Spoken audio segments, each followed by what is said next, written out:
I thought the hardest slap was being blocked at the door of my childhood home, but the real blow was the smile over his shoulder. My mother was grinning as if my humiliation was the standard script. I did not scream. I simply nodded and sent one message I had prepared for months. 5 minutes later, half the table stood up to leave, and their perfect holiday began to crumble like dominoes. My name is Harper Thomas, and I knew exactly how much the bottle of wine in the passenger seat cost. It was $55. That was the price of admission. That was the tax I paid to enter the house I had grown up in. I sat in my car at the end of the driveway in Briar Glen, Missouri, watching the condensation gather on the windshield. The engine was still running. The heater hummed a low, monotonous note that did nothing to settle the acid churning in my stomach. It was late November and the sky was already bruising purple, pressing down on the manicured lawns and the two-story colonials that lined the street. I looked at the house. It was perfect. It was aggressively perfect. The wreath on the door was made of authentic dried autumn leaves and miniature pumpkins. The lights in the windows were warm and inviting, casting long yellow rectangles onto the frosted grass. From here, it looked like a postcard for the American dream. It looked like the kind of place where people loved each other. I tightened my grip on the steering wheel until my knuckles turned white. I was 32 years old. I had a career in risk analysis. I owned my own condo. I paid my own bills. Yet sitting here, parked 20 feet from the mailbox with my mother's name on it, I felt like a child waiting to be called into the principal's office. I turned off the ignition. The silence that rushed into the car was heavy. I grabbed the wine, a Cabernet. Rich, full-bodied, respectable. It was a prop. I needed something to hold in my hands so I would not have to figure out what to do with them. I stepped out into the cold. The air smelled of wood smoke and decaying leaves. That specific scent of Midwest autumn that usually triggered nostalgia, but today only triggered a tightening in my chest. I smoothed down my coat. I checked my reflection in the side mirror. I looked calm. I looked put together. I looked like a daughter coming home for the holidays. That was the costume. I walked up the driveway. My boots clicked against the concrete. The sound seemed impossibly loud in the quiet cul-de-sac. I could hear the faint murmur of voices from inside the house. Laughter, the clinking of glass, the sounds of a party that had started without me. My chest felt tight, constricted by an invisible wire. I reached the front porch. The welcome mat was new. It said, "Gather in a looping." Friendly script. I stared at it for a long moment. It felt like a lie woven out of coarse fiber. I rang the doorbell. I did not have to wait long. I heard footsteps approaching from the other side. Heavy, deliberate footsteps. I braced myself. I put on the smile I had practiced in the rearview mirror. The smile that said I was fine. The smile that said I was happy to be here. The smile that said I would not cause a scene. The lock clicked. The handle turned.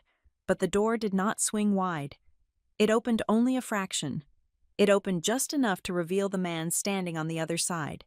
Gordon Price stood there. My stepfather. He was wearing a cream-colored cable-knit sweater that made him look soft and fatherly. He held a glass of scotch in one hand. The amber liquid tilted slightly as he leaned against the doorframe. He did not step back to let me in. He did not open the door further. He planted his foot against the base of the jamb, creating a physical barrier, a wall of wool and indifference. "Gordon," I said. My voice was steady. "Happy Thanksgiving." I held up the bottle of wine, a peace offering, a ticket. Gordon looked at the bottle. Then he looked at my face. His expression was not angry. It was not hostile. It was something far worse. It was polite. It was the terrifying, sterile politeness of a bank manager denying a loan application. He took a sip of his drink, savoring the burn, before he lowered the glass and looked me dead in the eye. "Harper," he said. He nodded, acknowledging my presence but not welcoming it. "It is freezing out here," I said, trying to make a joke of it. I moved to step forward, expecting him to move, expecting the social contract to kick in. People do not block doorways. People do not leave guests standing in the cold. Gordon did not budge. He stayed rooted to the spot. He filled the gap completely. "You should go," he said. The words hung in the cold air between us. I blinked. I thought I had misheard him. Or maybe it was a joke.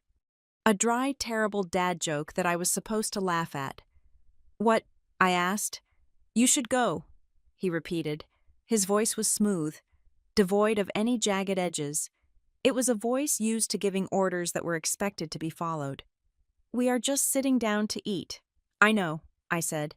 "That is why I'm here, for dinner." Gordon shook his head slightly, a minute gesture of disappointment, as if I were being difficult, as if I were failing to understand a very simple concept. "No," he said, "not this year." My brain scrambled to find purchase.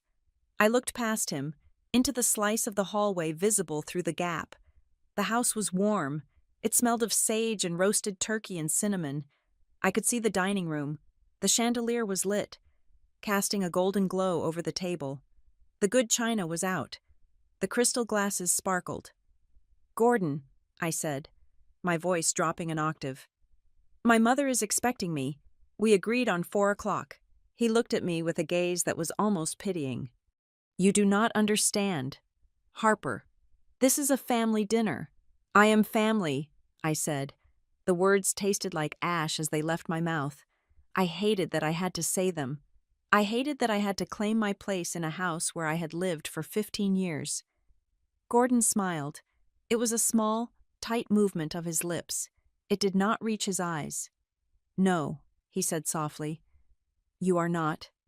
You are not family." The sentence hit me with the physical force of a shove. It winded me. I stood there on the porch, the $55 bottle of wine heavy in my hand, and stared at him. He did not blink. He did not waver. He believed it. He was stating a fact. The sky is blue. Water is wet. You are not family. I looked past his shoulder again. I needed to see her. I needed to see my mother. Marianne. She had to be there. She had to hear this. Surely she would come to the door. Surely she would push past him and pull me inside and scold him for being cruel. And then I saw her. She was standing by the dining table. She was wearing a silk dress the color of emeralds. Her hair was perfectly coiffed. She was arranging napkins. She looked up. Her eyes met mine through the crack in the door. I knew she saw me. I knew she saw Gordon blocking the entrance. I knew she could hear us. I waited for the outrage. I waited for her to rush forward. Instead, Marianne smiled. It was not a nervous smile. It was not a smile of apology. It was a smile of satisfaction. It was a smile that said everything was going exactly according to plan. She looked at me standing in the cold, rejected and barred from entry, and she looked relieved. Then she turned her attention back to the table. I watched, frozen, as her hand reached out to the place setting that should have been mine. I knew it was mine. It was the spot near the kitchen, the spot where I always sat so I could help clear the plates, the spot where I was useful. She picked up the name card. It was a small piece of cardstock with Harper written on it in calligraphy. She did not put it in her pocket. She did not set it aside. She crumpled it. One quick, efficient motion of her hand, and my name was a ball of paper. She dropped it onto the sidebar as if it were trash. Then she reached for the chair, my chair. She pulled it out, but she did not leave it empty. She slid it to the left. She slid it right next to Sienna, and then I saw who was sitting there. Evan, Sienna's new boyfriend. I had met him once. He was 24. A personal trainer with a firm handshake and a vacant stare. He was sitting in my chair. He was laughing at something Sienna had whispered to him. He looked comfortable. He looked at home. He looked like he belonged there. My mother patted Evan on the shoulder. She poured wine into his glass. The room was full of laughter. My Aunt Carla was there. My Uncle Neil.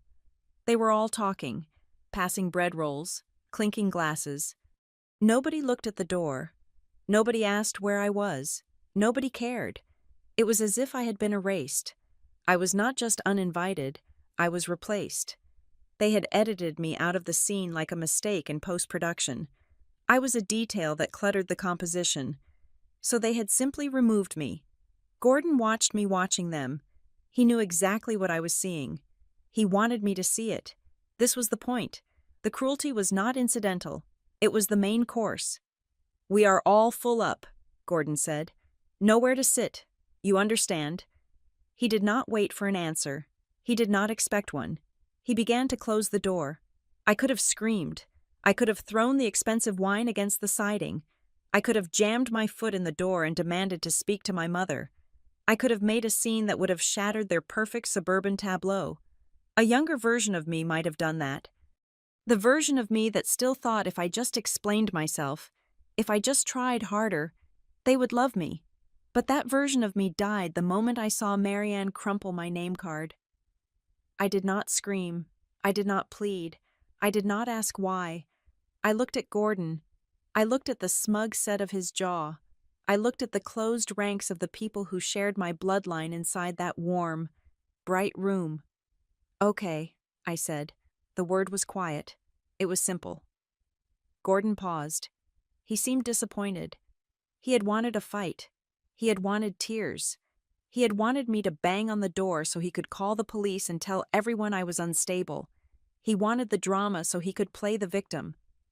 I denied him that. I nodded once, curtly. "Okay," I repeated. I turned around. My legs felt numb. The walk back to the car felt miles longer than the walk up. The wind had picked up, cutting through my coat, biting at my exposed skin. My hands were trembling, not a little. They were shaking so hard the wine in the bottle sloshed audibly. I was vibrating with a mixture of rage and grief that felt like electricity arcing under my skin. I reached my car. I opened the door and slid into the driver's seat. The leather was freezing. I slammed the door shut, sealing myself back inside my own world. The silence of the car was deafening now. I put the wine bottle in the passenger seat. I stared at it. It looked ridiculous, a peace offering for a war that had already ended with my total annihilation. I took a breath. It shuddered in my lungs. I looked at the house one last time, through the bay window. I could see the silhouette of the party. I could see the back of Evan's head where mine should have been.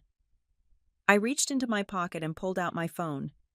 My fingers were cold and stiff, but they knew what to do. I unlocked the screen. I bypassed the text threads from my mother asking when I would arrive, messages sent hours ago to maintain the charade. I bypassed the missed call from Sienna. I opened a group chat I had created 4 months ago. It had no participants yet. It was just a draft, a loaded gun waiting for a target. The name of the group was simple: Truth. I tapped the button to add participants. My hands moved with mechanical precision. I selected Jules, my cousin, the only one who ever looked me in the eye. I selected Aunt Carla, the gossip who could not keep a secret if her life depended on it. I selected Uncle Neil, the patriarch of the extended family who prided himself on honor. I selected Grandma June. She had an iPad she used for bridge and Facebook. She would see it. I selected Mrs.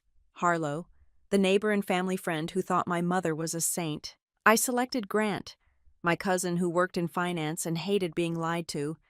And finally, I selected Evan. I had his number from when we coordinated a surprise gift for Sienna 2 months ago. He was sitting in my chair. He deserved to know why the seat was available. 7 people, 7 witnesses. I tapped the attachment icon. I selected the video file I had exported yesterday. It was not long, just 6 minutes. I had titled it, "What You Didn't Want to See." I stared at the screen. My thumb hovered over the send button. For a second, just one single second, I hesitated. I thought about the fallout. I thought about the nuclear winter that would follow this button press. Once I did this, there was no going back. There was no reconciliation. There was no fixing it. This was burning the bridge while I was still standing on it. I looked up at the house again. I saw Gordon move past the window, laughing, clapping a hand on Evan's back. I saw the ghost of the girl I used to be, standing on that porch, begging to be let in. I was not that girl anymore.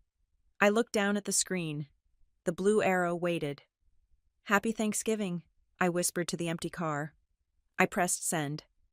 The silence that filled my car after I hit send was not a new sensation. It was a texture I had known my entire life. It was the same heavy, suffocating quiet that used to fill the hallway of my childhood home whenever I walked through the front door. Growing up in that house in Briar Glen was like living in a museum where I was the only clumsy patron.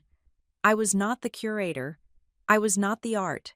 I was the visitor who had to be watched constantly in case I bumped into a pedestal or breathed too loudly on the glass. I spent 18 years auditioning for a role that had already been cast, and I never got the part. I was the valid daughter on paper. My birth certificate had Marianne's name on it. My school records listed the correct address, but being valid is not the same thing as being wanted. My mother, Marianne, had a memory like a steel trap, but only for my failures. She curated them. She cataloged them. If I spilled grape juice on the beige carpet when I was 7, that stain remained in her eyes long after the professional cleaners had removed it. It became a part of my permanent record. I remember the day I came home with a partial scholarship to the state university. I was 17. I had worked 2 summers at the local dairy freeze, coming home smelling of spoiled milk and sanitizer, just to save for books. I put the acceptance letter on the granite island in the kitchen. I smoothed out the corners. I waited. Marianne walked in, her heels clicking on the tile. She picked up the letter. She read it. She did not smile. She did not hug me. She looked at the numbers and sighed. She said that it was a shame I did not work harder on my extracurriculars, because a full ride would have really helped the family budget. She asked if I realized how expensive the dorms were going to be. She popped the balloon of my achievement so effortlessly that I did not even realize I was bleeding until I was back in my room, staring at the ceiling. It was never about what I did. It was about who I was. I was the friction in the machine. Then there was Sienna. My sister was 2 years younger than me, but she occupied a space 10 times larger. Sienna was the sun. When she walked into a room, the molecular structure of the air seemed to change. Tension evaporated. Shoulders dropped. Marianne's face would soften into something unrecognizable, a look of pure, unadulterated adoration. If Sienna broke a plate, it was a funny story. It was a charming, clumsy moment. Marianne would laugh and sweep up the shards, cooing that it was just an old thing anyway. If I broke a plate, it was evidence of my carelessness. It was a character flaw. It was a sign that I did not respect the things I was given. I grew up watching this dichotomy from the sidelines. I learned that love was not a renewable resource in our house. It was finite, and Sienna had secured the monopoly. Gordon was a different kind of nightmare. My stepfather did not yell. He did not throw things. He did not drink until he was violent. In the suburbs of Missouri, those things were considered trashy. Gordon was a man of order. He was a man of aesthetics. He ruled our house with a terrifying calm. His favorite weapon was the phrase, "Do not spoil the mood." It was a command he issued whenever I tried to express a negative emotion. If I was upset that Marianne had forgotten my birthday, Gordon would step in. He would not address the forgotten birthday. He would look at me with his flat gray eyes and tell me that we were having a nice evening, and I needed to stop being dramatic. He would tell me to fix my face. He would tell me that my attitude was sucking the oxygen out of the room. I learned to shrink. I learned to fold myself into small, manageable shapes. I became an expert at reading the room temperature. I knew exactly how to laugh at jokes I did not find funny. I knew how to apologize for things I had not done just to smooth over a wrinkle in the social fabric. I became a master of the preemptive sorry. I am sorry I am here. I am sorry I take up space. I am sorry I am not Sienna. By the time I was 22, I had perfected the art of disappearing. I moved out the week after I graduated college. I did not ask for help. I did not ask for a deposit for my apartment. I took a job as a junior analyst at Blue Harbor Risk and Ledger because the work made sense to me. Risk analysis is not about pessimism. It is about preparedness. It is about looking at a calm ocean and calculating the statistical probability of a rogue wave.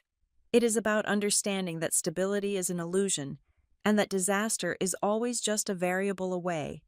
I was good at it. I was excellent at it. I spent my days looking for cracks in corporate structures, identifying weak points, and predicting collapses. It gave me a sense of control I never had at home, at Blue Harbor. If I found a flaw, I was rewarded, I was promoted, I was valuable. I built a life. I bought my own furniture. I paid my own mortgage. I created a space where nobody could tell me I was ruining the mood. But biology is a cruel tether. No matter how successful I became, no matter how far I ran, the holidays would reel me back in. It was a cycle of guilt and obligation that I could not seem to break. Every November, the text messages would start. Marianne would talk about family unity. She would talk about how it looked to the neighbors if I was not there. She never said she missed me. She said my absence would be noted. So I went back, year after year. I drove to Briar Glen. I brought expensive wine. I brought thoughtful gifts. I sat at the table and smiled until my jaw ached. I endured the passive-aggressive comments about my career, my lack of a husband, my hair, my clothes. I let Gordon talk over me. I let Sienna interrupt me. I played the role of the extra in their movie. I did it because I was starving. I was starving for a crumb of affection. I thought that if I just endured enough, if I just proved I was good enough, eventually they would look at me and see me. But there was one person who made it bearable. One person who did not look through me. Jules. My cousin Jules was the anomaly in our genetic line. She was messy and loud and fiercely honest. She was the daughter of my mother's brother. But she seemed to have come from a different planet entirely. While the rest of the family treated conversation like a game of tennis where the goal was to score points, Jules just wanted to talk. She was the only one who ever asked, "Harper, are you okay?" And then she would actually wait for the answer. She did not glaze over. She did not check her phone. She looked at me. We had a ritual. At every family gathering, we would find a corner. We would hide out on the back porch or in the pantry, and we would breathe. Jules would roll her eyes at Gordon's pretension. She would make fun of the way Marianne pronounced croissant. She validated my reality. She confirmed that I was not crazy. She confirmed that the water was indeed boiling, even as everyone else acted like it was a lukewarm bath. This year, I almost did not come. I had been working 80 hours a week on a merger acquisition for a tech firm in Seattle. I was exhausted. The thought of driving 2 hours to be ignored and critiqued felt like a physical weight I could not lift. I had drafted a text to Marianne. I was going to say I was sick. I was going to say I had to work. I was going to choose myself. Then, 2 days ago, my phone buzzed. It was a text from Jules. "Do not bail on me. Harp, I saved you a seat, right next to me. We can get drunk and ignore the speech Gordon is planning to make about interest rates." I stared at that message for a long time. I saved you a seat. It was such a simple sentence, 5 words, but to me, it was oxygen. In a house where I always felt like I was trespassing, someone had carved out a space for me. Someone wanted me there. Someone had physically claimed territory on my behalf. That text was the reason I put on my coat. That text was the reason I bought the $55 Cabernet. That text was the reason I drove down the highway, fighting the urge to turn around at every exit. I was not going for the turkey. I was not going for Marianne or Gordon or Sienna. I was going for the seat next to Jules. That was why the betrayal on the porch hit me so hard. It was not just about being turned away. It was about the specific mechanics of the rejection. When I looked through that crack in the door, before my mother crumpled my name card, I saw the table layout. I saw where my chair had been. It was not next to Jules. My mother had placed me at the far end of the table, next to the swinging door of the kitchen. It was the worst seat in the house. It was the seat where you got hit by the door every time someone went to get more gravy. It was the seat furthest away from the conversation. Even before they gave my seat to Evan, they had already isolated me. And Jules. She was sitting on the other side of the room, boxed in by Uncle Neil and Aunt Carla. They had separated us on purpose. Marianne knew. She knew Jules was my ally. She knew Jules was my shield. So she had engineered a seating chart to strip me of my only defense. She wanted me alone. She wanted me exposed. And then, when Evan arrived, she decided I was not even worth the seat by the kitchen door. I sat in my car, the heater blasting against my frozen hands. The realization washed over me, cold and clarifying. I had spent my whole life trying to earn a seat at that table. I thought that if I was successful enough, rich enough, polite enough, thin enough, quiet enough, I would finally be allowed to sit down and eat. I was wrong. The game was rigged. The rules were written in invisible ink, and they changed every time I got close to winning. Gordon and Marianne did not want a daughter. They wanted a punching bag. They wanted a contrast. They needed me to be the failure so they could feel like a success. They needed me to be the outsider so they could feel like a clan. I looked at the phone in my lap. The screen had gone dark. The video was sent. The group chat was live. I thought about Jules inside that house. I wondered if she was checking her phone. I wondered if she was looking at the empty chair where she thought I would be. Wondering why I had abandoned her. I felt a pang of guilt, sharp and sudden. Jules was collateral damage. She was going to be in the blast radius, but I could not protect her anymore. I could not protect anyone anymore. For 32 years, I had been the keeper of their secrets. I had swallowed their insults. I had hidden their cruelty behind a smile and a nod. I had been the perfect, silent vault. But vaults have a breaking point. I put the car in reverse. I did not drive away immediately. I backed up just enough to park 2 houses down, in the shadow of a large oak tree. I turned off the headlights. I killed the engine. I was not leaving, not yet. I needed to see it. I had spent my life imagining what would happen if I finally told the truth. I had played out the scenario in my head 1,000 times during sleepless nights. Now, it was no longer a fantasy. It was happening. The digital packets of data were flying through the air, piercing the walls of that perfect suburban fortress. I watched the house. The windows were glowing squares of warmth. I could see shadows moving. I waited for the first domino to fall. I waited for the text that I knew was coming. I did not have to wait long. My phone lit up. The name on the screen made my heart stutter. Not with fear, but with a strange, tragic finality. It was Jules. Harper. What did you just send? I did not answer. I just watched the front door. The cold was seeping into the car again, but for the first time in my life. The chill did not come from inside me. I was burning. I was burning with the terrifying, exhilarating heat of a woman who has nothing left to lose. I was not the daughter who apologized anymore. I was the risk analyst, and I had just calculated that the cost of their lies was finally higher than the price of my silence. People think that the decision to blow up your life happens in a single, dramatic moment. They think it is a snap of the fingers, a burst of red-hot anger that blinds you to the consequences. But that is not how it happened for me. My anger was not an explosion, it was an accumulation. It was a slow, meticulous gathering of dust, until the pile was so high I could no longer see over it. I stopped arguing with my family exactly 6 months ago. Before that, I was a participant in the chaos. I was the defendant constantly taking the stand.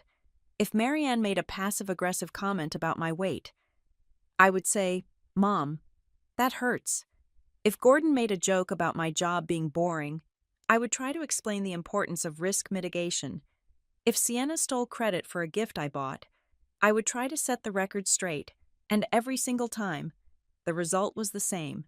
They would roll their eyes, they would sigh, they would look at each other with that shared, exhausting look that said, "Here goes Harper again, always so sensitive, always creating drama."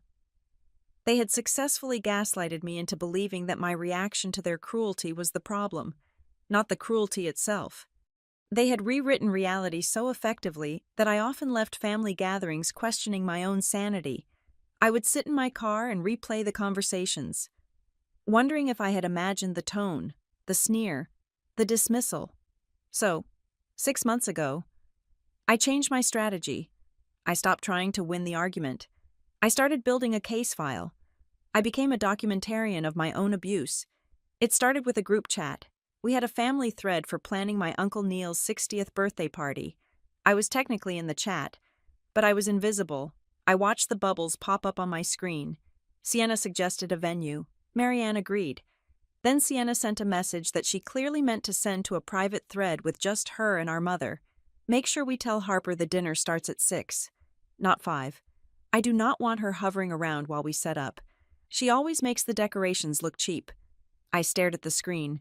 My thumb hovered over the keyboard. The old Harper would have typed. I can see this. The old Harper would have demanded an apology. Instead, I took a screenshot. 2 seconds later, the message disappeared. Sienna had realized her mistake and deleted it. She followed up with a cheery gif of a cat in a party hat. To the rest of the family, the nasty comment never existed. It was gone into the digital ether. But it was not gone. It was in my hidden folder. It was Exhibit A. From that day on, I became a ghost in my own life. I observed. I waited. I captured. I downloaded a recording app on my phone that worked even when the screen was black. I kept my phone face down on the table during Sunday dinners. I kept it in my pocket during casual conversations. I was not looking for anything specific. I was just trawling the waters, letting the net catch whatever swam into it. I caught plenty. I caught a voice memo from a Tuesday afternoon in August. I had stopped by the house to drop off some paperwork for Grandma June. I was in the kitchen, getting a glass of water. Marianne and her friend, Mrs. Harlow, were on the back porch. The screen door was open. They thought I had left. The audio quality on the recording is crisp. You can hear the ice clinking in their iced tea. Harper is just difficult. My mother's voice says, it is not an angry voice. It is a resigned, martyr-like voice. She has always been this way, even as a baby. She would not settle. It is exhausting. Honestly, sometimes I look at her and I just do not see myself in her at all. It is like she is a stranger who just keeps showing up for dinner. Mrs. Harlow makes a sympathetic noise. At least you have Sienna, she says. Thank God for Sienna, Marianne replies, and then she laughs.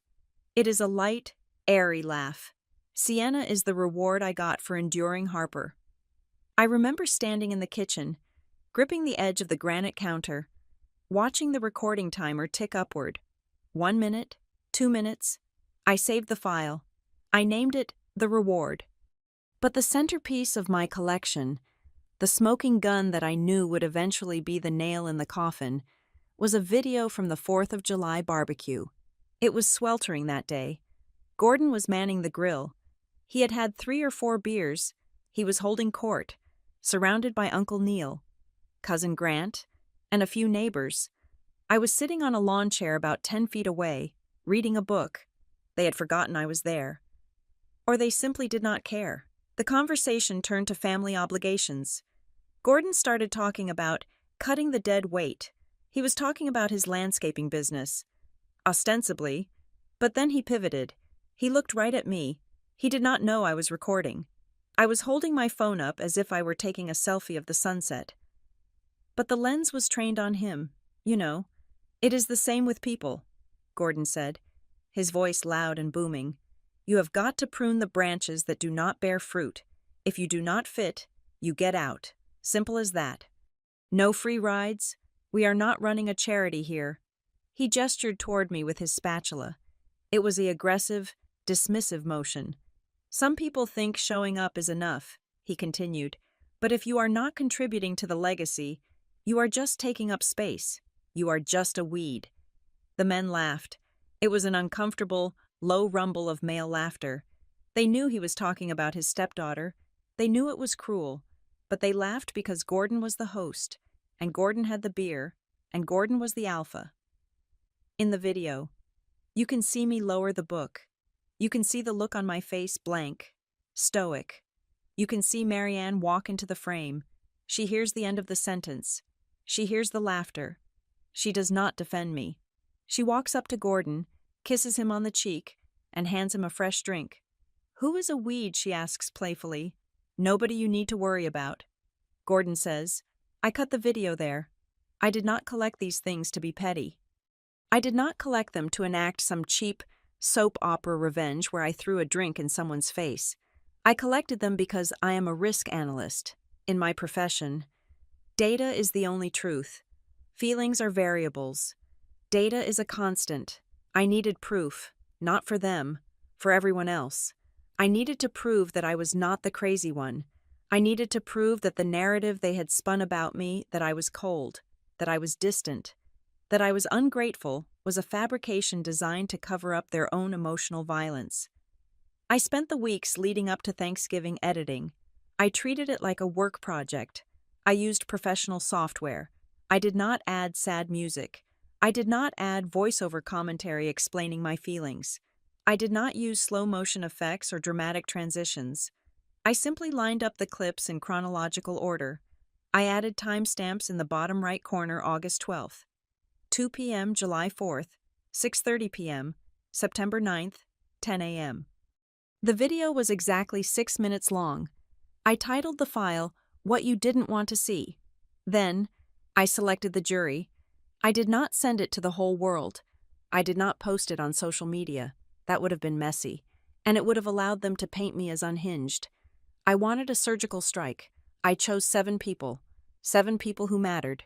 First, Jules, my cousin, my ally. She needed to see this because she often defended me, and they often lied to her about what I had done. She needed ammunition. She needed to know that her faith in me was justified. Second, Grandma June, the matriarch. She controlled the family trust. She was 80 years old and failing, but she was still the moral center of the family. She thought Gordon was a good provider. She thought Marianne was a dutiful mother. She needed to see the rot beneath the floorboards. Third, Uncle Neil. He was Gordon's brother-in-law. He was a man who prided himself on honor and doing the right thing. He often told me I should respect my stepfather more. I wanted him to see exactly what he was asking me to respect. Fourth, Aunt Carla. She was the town crier. If Carla knew, the entire neighborhood of Briar Glen would know by tomorrow morning. She was my distribution network. She would ensure that the shame could not be contained within the 4 walls of that house. Fifth, Mrs. Harlow, the neighbor, the witness, the woman who sat on the porch and agreed that I was a burden. I wanted her to hear her own voice recorded. I wanted her to feel the shame of being an accomplice. Sixth, Cousin Grant. He worked in finance. He was cold, logical, and unsentimental. He respected facts. He had always been neutral, staying out of the drama. I wanted to show him that this was not drama. It was systemic exclusion. And finally, the 7th recipient. Evan. Poor, oblivious Evan. He had been dating Sienna for 5 months. He was sitting in my chair. He was eating the turkey that was meant for me. He was the innocent bystander who had wandered into a minefield. He deserved to know what kind of family he was trying to marry into. He deserved to know that the warm, welcoming people passing him the potatoes were capable of slicing a person out of their lives without blinking. I had the file ready on my phone for 3 days. It was my nuclear option. It was the button I promised myself I would only push if I had no other choice. On the drive over to the house today, my hands were sweating on the steering wheel. I was not excited. I was not happy. I felt a profound sense of dread. I told myself, if they let me in, I delete the file. I bargained with the universe. If Gordon opens the door and says hello, I will never send it. If Marianne gives me a hug, I will erase the evidence. If they treat me like a human being for just one evening, I will continue to carry the burden of this secret. I wanted them to pass the test. I desperately wanted them to be decent. I wanted to be wrong about them. I wanted to walk into that house, eat dinner, and go home with the file still sitting in my drafts folder, gathering digital dust. But as I turned onto the street, seeing the perfect wreaths and the warm lights, I felt the familiar tightening in my gut. I knew, deep down, that they would not pass the test. I looked at the phone sitting in the passenger seat. It looked innocuous, just a black rectangle of glass and metal, but inside it was the bomb that would level the architecture of my family.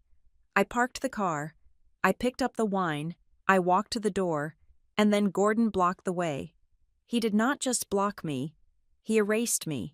You are not family. The moment he said those words, the bargain was struck. The condition was met. He had pulled the trigger. I just guided the bullet. I did not send that video to hurt them. I sent it to free myself. I sent it because I was tired of being the only one holding the weight of the truth. I sent it because if I was not family, then I no longer owed them the loyalty of my silence. I sat in my car, 2 houses down, and watched the status bar on the message turn from sending to delivered. The file was 6 minutes long. That meant I had exactly 6 minutes before the world as they knew it ended. I checked my watch. The time was 4:15. By 4:21. The illusion would be shattered. I leaned back in the driver's seat and waited. I did not turn on the radio. I did not check my email. I just sat in the dark, watching the house, waiting for the inevitable explosion of truth to blow the windows out. The gravel of the driveway crunched under my boots as I walked toward the porch. It was a sound I knew well, a sound that usually signaled the beginning of a long evening of forced smiles and biting my tongue. But tonight, the crunch sounded louder, like bones snapping under the weight of the silence. I paused at the bottom of the steps. The curtains in the large bay window had not been drawn. They were wide open, turning the dining room into a lit stage for anyone on the street to see. I stood there in the cold, clutching the neck of the $55 wine bottle, and watched them. It was like looking into a snow globe where the flakes had already settled into a perfect, undisturbed landscape. The table was a masterpiece of suburban theater. Marianne had brought out the heavy linen napkins, the ones she only ironed when she wanted to impress someone. The silverware was aligned with military precision, flanking the gold-rimmed plates like silver guards. In the center of the table sat the turkey, roasted to a deep, glossy mahogany, surrounded by garnishes of fresh sage and spiced apples. It looked like a photograph from a magazine, the kind of image used to sell the idea that family is a source of nourishment rather than depletion. I scanned the seating arrangement through the glass. I saw the place cards. They were folded tents of thick cream cardstock, standing at attention above the dinner plates. I saw Gordon, I saw Marianne, I saw Sienna, I saw Evan, and then I saw my own name. Harper. It was there. It was sitting at the far end of the table. Near the swinging door to the kitchen, it was the exile seat, the spot where the draft from the pantry always hit the back of your neck. But it was there. I let out a breath I did not realize I had been holding. They had set a place for me. Despite the coldness of the last few months, despite the tension, they had technically made room. I walked up the steps. My heart was hammering against my ribs, a frantic rhythm that contradicted the calm mask I had plastered onto my face. I shifted the wine bottle to my left hand and reached for the doorbell. I did not have to ring it. The door opened before my finger could touch the plastic button. It did not swing wide in a gesture of welcome. It cracked open, a calculated gap of about 18 inches, and then it stopped. Gordon Price filled the space. He was not angry. That was the first thing I noticed. If he had been red-faced and shouting, I would have known how to react.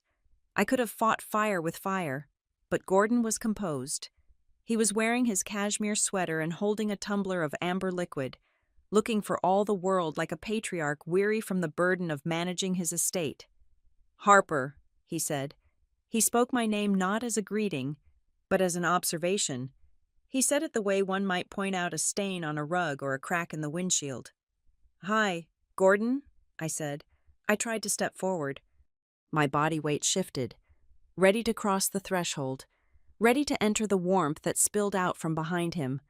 Gordon did not move. He did not step back. He planted his feet. He shifted his shoulder slightly, creating a wall of wool and bone that blocked my path completely. It was a subtle movement, one that could almost be mistaken for clumsiness if you did not know him. But I knew him. This was not an accident. This was a barricade.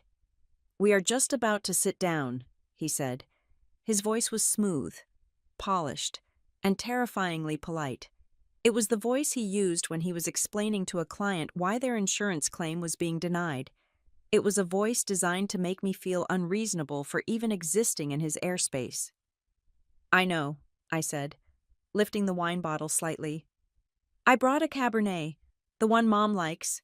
Gordon looked at the bottle. He did not reach for it. He looked back at my face, his expression softening into a look of faux sympathy that made my stomach turn. "I do not think that is a good idea. Harper," he said softly. "Not tonight." "What is not a good idea?" I asked. "Dinner." "The mood," he said. "We are having a very nice time. Everyone is happy. The energy is right." He paused, letting the implication hang in the air like smoke. "The energy is right, because you are not in it." I looked past him. I looked over the shoulder of his expensive sweater and into the dining room. Marianne was standing by the table. She was facing the door. She knew I was there. She could see me standing in the cold, blocked by her husband. She could see the confusion and the rising humiliation on my face. She did not rush to help. She did not call out Gordon's name in warning. She was smiling. It was a small, tight smile, the kind of expression one wears when a difficult task has been successfully completed. She reached out her hand. Her fingers, manicured in a soft pink, hovered over the place setting at the end of the table. The place setting that bore my name. She picked up the card. Harper. She did not look at it with regret. She held it for a second, then folded it. She folded it in half, then in half again, reducing my identity to a piece of scrap paper. She dropped it onto the buffet table behind her, discarding it with the same casual indifference she would use for a used tissue. Then she looked at the chair. It was a wooden chair with a velvet cushion. She gripped the back of it. "Sienna, honey," Marianne said. Her voice floated out through the crack in the door, sweet and melodic. "Why do we not slide this down? Give Evan a little more elbow room." "Sure," Sienna chirped. I watched, frozen, as my sister stood up. She looked radiant in a red dress, the golden child basking in the glow of the chandelier. She grabbed the other side of the chair, together. My mother and my sister lifted the chair. They did not drag it. They lifted it. They moved it away from the drafty corner. They slid it up the table, inserting it into the gap next to Sienna. They were restructuring the table. They were closing the ranks.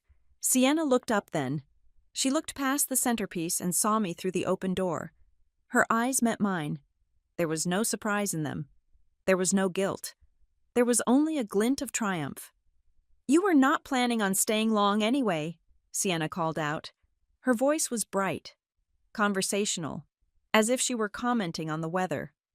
"You always have somewhere else to be, right? Harper work, or your apartment." It was a masterful line. It rewrote history in real time. It painted me as the one who was too busy, too important, too distant for the family. It absolved them of the exclusion and placed the blame squarely on my non-existent schedule. Evan, who was standing near the sideboard holding a glass of wine, looked confused. He looked from Sienna to the door, then back to the empty chair that had just been moved for him. "Wait," Evan said. He took a half-step forward. Is Harper not eating with us?" He looked uncomfortable. He was a normal person. He operated by the social contract that said, you do not invite family over and then leave them on the porch. He looked at Gordon's back, then at Marianne's smiling face. "Are you sure?" Evan asked. His voice was lower now, laced with awkwardness. "I can squeeze in. We can get another chair." The room went silent for a heartbeat. This was the test. This was the moment where someone could step in and correct the course. "Sit down, Evan," Marianne said. She did not snap. She cooed. It was a gentle command, wrapped in hospitality. "The turkey is getting cold. Harper understands. Do you not?" Harper. She did not wait for my answer. She patted the back of the chair she had just stolen from me. "Sit," she repeated. Evan hesitated. He looked at me one last time. He saw me standing in the gray twilight, the wind whipping my hair across my face. He saw the rejection happening in front of him, but the pressure of the room was too great. The warmth, the smell of the food, the smiling faces of the majority, it was a gravity he could not resist. He lowered his head. "Okay," he mumbled. He sat down. He sat in my chair. The sound of the chair legs scraping against the hardwood floor echoed in my ears. Scrape. It was a harsh, final sound. And in that moment, the realization hit me with the force of a physical blow. They did not just decide this now. They did not just decide to exclude me because Gordon was in a mood or because I was late. They had rehearsed this, the fluidity of it, the way Marianne moved the card, the way Sienna had that line ready, "You were not planning on staying long anyway," the way Gordon stood at the door, blocking the view but leaving just enough space for me to witness my own replacement. It was a play. It was a performance they had agreed upon before I even pulled into the driveway. They had discussed it. When she comes, Gordon, you handle the door. Marianne, you move the chair. Sienna, you make the excuse. They had scripted my humiliation. They wanted me to drive 2 hours just to see that I was replaceable. They wanted me to feel the specific, stinging pain of being close enough to see the feast but forbidden from tasting it. I looked back at Gordon. He was watching me closely. He was waiting for the explosion. He wanted me to scream. He wanted me to push him. He wanted me to give him a reason to tell the neighbors that I was unstable. Today is a holiday. Harper, Gordon said. His voice dropped to a whisper, a low hiss, meant only for me. Do not ruin it. Do not make a scene.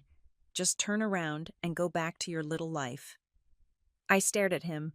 I stared at the pores on his nose. I stared at the smug confidence in his eyes. He thought he had won. He thought he held all the cards because he held the door handle. I felt the anger rising in me, but it was not the hot, chaotic anger of the past. It was cold. It was crystalline. It was the absolute zero of a relationship dying. I tightened my grip on the wine bottle. For a second, I imagined dropping it. I imagined the red wine shattering on the porch, staining the gather mat like blood. But that would be a scene. That would be exactly what they wanted. I took a deep breath. I let my shoulders drop. I unclenched my jaw. Okay, I said. The word hung in the air. It was not sarcastic. It was not tearful. It was flat. Gordon blinked. The smugness faltered for a fraction of a second. He had braced himself for an argument. He had his rebuttals ready. He did not know what to do with simple acceptance. Okay, he repeated. Suspicious. Okay, I said again. Happy Thanksgiving? Gordon, I did not wait for him to respond. I did not look past him at my mother. I did not look at Evan, who was staring at his plate in shame. I turned around. I walked down the steps. I did not run. I did not stomp. I walked with the steady, measured pace of someone who is leaving a business meeting. I could feel Gordon's eyes on my back. I could feel him watching me, waiting for me to turn around and scream, waiting for the crack in my armor. I gave him nothing. I reached my car. I opened the door and slid into the driver's seat. The cold leather bit into my legs. I slammed the door shut. Sealing myself inside the metal box, I placed the $55 wine bottle in the cup holder. I did not put the key in the ignition. Not yet. I pulled my phone out of my pocket. The screen was bright in the dim interior of the car. My thumb hovered over the group chat. Truth? 7 members. 1 video file attached. I looked up at the house. Gordon was still standing in the doorway, watching. He looked confused. He was wondering why I was so calm. He was wondering why I had not fought for my seat. He thought the door was the weapon. He thought blocking me was the punishment. He had no idea that I had brought a weapon of my own. I looked at the message, what you didn't want to see. You wanted me gone, I whispered to the silence of the car. So I am gone, but I am leaving something behind. I pressed my thumb down. Sent. The status bar flashed. The message bubble turned blue. I watched the phone for 1 second longer, ensuring the delivery was complete. Then, and only then, did I reach for the ignition. I turned the key. The engine roared to life. I put the car in gear and pulled away from the curb, leaving the perfect house and the perfect lie in my rearview mirror. The show was over. The reality was about to begin. I did not drive away. I told myself I would. I told myself that the dignified thing to do was to drop the bomb and disappear, leaving the explosion in my wake like an action hero who does not look back. But I am not an action hero. I am a human being who has been starved of justice for 3 decades, and I needed to see the fire. I moved my car 2 houses down, tucking it behind the overgrown hedges of the Miller residence. From here, I had a perfect 45-degree angle view of the front porch. I killed the lights. I killed the engine. I cracked the window just an inch, enough to let the freezing November air in, but more importantly, enough to let the sound out. The street was quiet. It was that heavy, muffled silence of a holiday evening where everyone is indoors, stuffing themselves with turkey and gratitude. Inside the house, I knew exactly what was happening. The phones were buzzing. I imagined the sound. Ping, ping, ping, a chain reaction of notifications going off in purses and pockets. I imagined the confusion first. Why is Harper texting us? She just left. Then the curiosity. What is this video? And then, the silence as they pressed play. I watched the bay window. For a full minute, nothing changed. The silhouettes moved back and forth. I saw Marianne's shadow cross the room, probably heading to the kitchen to get the gravy boat. I saw the back of Evan's head, still bobbing as he likely laughed at one of Gordon's jokes. Then, it stopped. It started with the heads, one by one. I saw them look down. It was almost synchronized, like a dark prayer. They were looking at their screens. My phone buzzed in my lap. The screen lit up, casting a ghostly blue glow on the dashboard. It was Jules. Harper, what did you just send? I did not reply. I stared at the house. 10 seconds later, the phone buzzed again. Jules again. Oh my God. Then a pause. A long, agonizing pause where I could practically hear her heart rate spiking. Harper, is this real? I gripped the steering wheel. The leather creaked under my gloves. Yes, I thought, it is real. It is the only real thing about this family. Suddenly, the front door of the house flew open. It did not open politely. It was thrown wide with such force that I heard the heavy wood slam against the siding even from 50 yards away. Jules burst onto the porch. She was not wearing her coat. She was in her dress, her arms bare to the biting wind. She did not seem to feel the cold. Her face was flushed a deep, blotchy red. She was holding her phone to her ear with one hand and pressing the other against her stomach, as if she were physically ill. She looked around frantically, scanning the driveway, scanning the street. She was looking for me. Harper, she screamed. Her voice cracked. It was a raw, guttural sound that tore through the suburban quiet. She ran down the steps, stumbling slightly in her heels. She stood in the middle of the driveway, spinning in a circle. Harper, pick up the phone. I watched her. My throat felt tight. I wanted to flash my lights. I wanted to let her know I was there, but I could not move. I was paralyzed by the sheer magnitude of what I had set in motion. Behind her, the doorway remained open. It was a gaping mouth, vomiting up the rest of the party. The second person to emerge was Grandma June. This was the moment I knew it was over. Grandma June was 82 years old. She moved with a cane. She treated Thanksgiving dinner like a high mass. You did not leave until the final benediction of pumpkin pie. In my entire life, I had never seen her leave a table before the coffee was served. But there she was. She stepped onto the porch. She was not running like Jules. She was moving with a stiff, rigid determination. She had her purse clutched to her chest with both hands, holding it like a shield. Her face was pale, drained of all color. She looked shaken. She looked like someone who had just found out that the ground she had been standing on for 20 years was actually quicksand. Marianne appeared in the doorway behind her. My mother looked frantic. She was reaching out, trying to grab Grandma June's arm. "Mother, please," I heard Marianne's voice, shrill and desperate. "It is taken out of context. You know how Harper is." Grandma June stopped. She did not turn around. She did not look at her daughter. She simply pulled her arm away. It was a sharp, violent jerk. "Do not touch me," June said. Her voice was not loud, but it carried. It was the voice of a woman who had just seen a video of her son-in-law calling her granddaughter a weed. It was the voice of a woman who had just heard her own daughter laugh about it. "June, listen to me."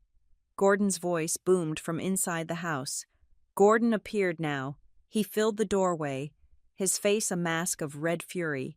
He was no longer the cool, collected patriarch. He was unraveling. He was waving his phone in the air. "She edited it," Gordon shouted. He was yelling at the neighborhood, at the sky, at anyone who would listen. "She is mentally unstable. This is a setup. She has been planning this." Mrs. Harlow walked past him. She did not look at him. She did not look at Marianne. She was holding her coat in a bundle against her chest, not even taking the time to put it on. She was muttering to herself. "Oh my God," Mrs. Harlow said. She stumbled down the steps, her eyes wide and unseeing.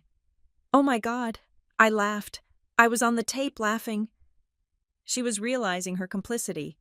She was realizing that for years. She had been an audience member to cruelty, and now the record was permanent. She practically ran to her car parked on the street, fumbling with her keys, desperate to flee the scene of the crime. Nancy, come back here," Marianne screamed. "Do not be ridiculous." Then Grant came out. My cousin Grant was the stoic one, the finance guy. He walked out onto the porch with a napkin still tucked into his collar. He ripped it out and threw it on the ground. It fluttered down like a white flag of surrender. "I am not doing this," Grant said. He spoke calmly, but there was a hard edge to his voice. He looked at Gordon. "I watched the timestamps. Gordon, you said those things." "It is a lie," Gordon roared. He looked like a cornered animal. "She provoked me. You did not see what she did before the camera started." "I saw enough," Grant said. He walked past Jules, who was still crying in the driveway. He put a hand on her shoulder, squeezed it once, and kept walking toward his truck. "I am going home." The driveway was becoming a chaotic exodus. Engines were starting, doors were slamming. The carefully orchestrated evening was disintegrating into panic, but the final blow was yet to come. I was watching the door. I was waiting for him. And then he appeared, Evan. He stood in the doorframe, looking like a ghost. His face was ash gray. He was holding his phone in one hand, the screen still glowing. He looked down at the porch, then at the driveway, then at the empty street where my car should have been. He looked sick. Marianne turned to him. She put on her best smile, but it was cracking at the edges. It was a grotesque imitation of warmth. "Evan, honey," she said, reaching for him. "Ignore them. Come back inside. The turkey is carved. We are family here." Evan flinched. He actually recoiled from her touch. He looked at the chair he had just vacated inside the house. Then he looked at Gordon. "You blocked the door," Evan said. His voice was shaking, but it was loud enough to cut through the noise of Mrs. Harlow's engine revving. "I was protecting the peace," Gordon argued, stepping toward him. "Harper is toxic. You saw how she left. She is cold." "She left because you told her she was not family," Evan said. He held up his phone. The video was paused on the frame where Gordon was laughing about cutting the dead weight. "And then you put me in her seat." The realization seemed to hit him again. A fresh wave of nausea. "You made me take her seat," Evan repeated. I asked you if she was eating. And you said she had somewhere to be. You lied to my face." "It was a white lie," Marianne cried. "To make you comfortable." "Comfortable." Evan laughed. A short, hysterical sound. "I am sitting in her grave, Marianne. You buried her and put me on top of the dirt so you would not have to look at it." He stepped down from the porch. He walked right past Sienna, who had finally emerged, looking terrified and small. "Evan, wait," Sienna pleaded. She grabbed his arm. "Please, it is just Harper. She does this. She ruins things. Do not let her win." Evan stopped. He looked at Sienna. He looked at the woman he had been dating for 5 months. He looked at her as if he was seeing her for the first time without a filter. "She did not ruin this," Evan said. He pulled his arm away from her grip. "She just turned on the lights." He walked down the driveway. He did not run. He walked with the heavy, frantic pace of a man who needed to get clean. "I do not want to be part of this," he said, his voice echoing in the cold air. I do not want any part of this. Gordon was screaming now. He was on the porch, his face purple. Go ahead. Run. You are all weak. She manipulated you. She is laughing at you right now. He was right about one thing. I was watching, but I was not laughing. I was sitting in my car, trembling. I was shaking so hard my teeth were chattering. It was not the cold. It was the adrenaline crash. It was the sight of the absolute destruction I had caused. Half the table was gone. Grandma June was getting into her sedan, refusing to look back. Grant was peeling out of the driveway. Mrs. Harlow was already gone. Evan was walking down the street, calling an Uber because he refused to get back in the car with Sienna. The house behind them looked different now. The warm yellow light still spilled from the windows, but it no longer looked inviting. It looked like a fire burning inside a rot. I saw Gordon standing alone on the porch. Marianne was sobbing into her hands behind him. Sienna was sitting on the steps, staring at the ground. The perfect Thanksgiving was over. The script was shredded. My phone buzzed again. It was Jules. I know you are close. I can feel it. I'm coming to find you. I looked at the rearview mirror. I saw Jules walking down the street, phone in hand, looking into parked cars. She was walking toward me. I took a deep breath. The air tasted of exhaust fumes and winter, but it also tasted like something else. It tasted like the truth. It was bitter, and it was sharp, and it burned going down.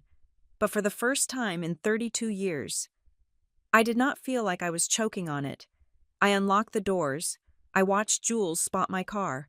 I saw her run toward me. I did not start the engine. I waited for her. Because unlike them, I knew the value of the person sitting next to you. And unlike them, I was never going to lock her out. Jules tore the passenger door open and threw herself into the seat. She brought with her a gust of freezing air and the frantic energy of someone who had just escaped a burning building. Her mascara was smeared, a dark smudge under her left eye, and she was shivering violently in her thin dress. Drive, she said. Her voice was shaking. Just drive, please. I put the car in gear and pulled away from the curb. I did not speed. I drove with a deliberate, haunting slowness, watching the house recede in the rearview mirror until the warm glow of the windows was swallowed by the darkness of the street. We drove in silence for 3 blocks. It was not a comfortable silence. It was a thick, pressurized atmosphere, heavy with the things we had just witnessed. Jules was breathing hard, short, shallow gasps, as if she could not get enough oxygen. She was clutching her phone so tightly her knuckles were white.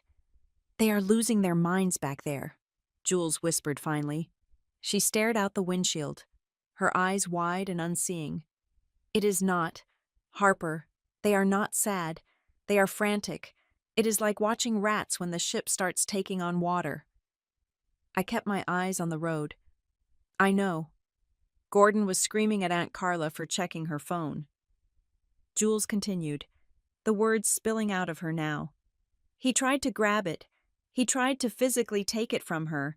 And Marianne, God. Harper, Marianne was just standing there, fixing the centerpiece. She was straightening the candles while everyone was walking out. Like if she just made the table look pretty enough, we would all sit back down and forget what we saw. She turned to look at me. Her expression was a mix of horror and awe. They are not panicked because they hurt you, Jules said, her voice dropping to a realization that seemed to terrify her. They are panicked because they lost the narrative. You took the pen out of their hands, and they are terrified of what the story looks like when they are not writing it.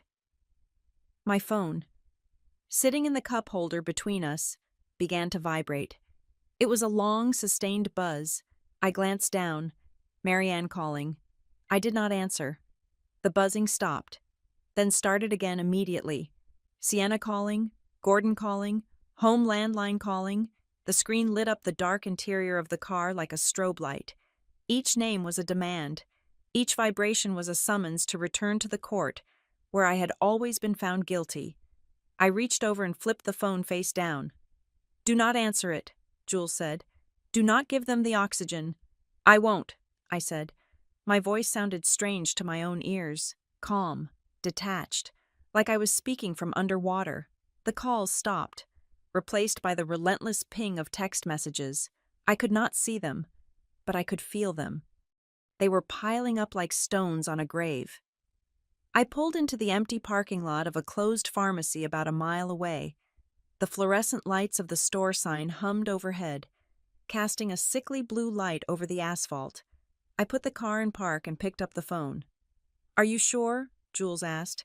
"I need to see the receipts," I said. "I need to know what their defense is." I unlocked the screen. The notifications cascaded down. There was a text from Marianne. It was a wall of text. "Sent 2 minutes ago." I read it aloud, my voice flat. "Harper, this is beyond cruel. You have humiliated this family in front of outsiders. Mrs. Harlow is gossiping to the whole street right now. If you had an issue, you should have come to us privately. We could have discussed it like adults. Instead, you chose to ambush us on a holiday. You have broken your grandmother's heart. I hope you are proud of yourself." I lowered the phone. "Not a word," I said. "Not a single word about the door. Not a word about the chair. Not a word about the fact that I drove 2 hours to be turned away." "She is focusing on the leak," Jules said bitterly. "Not the sewage." I scrolled down. Gordon had sent a message. It was short, efficient. "You went too far." That was it. No defense, no denial, just an assessment of my boundaries.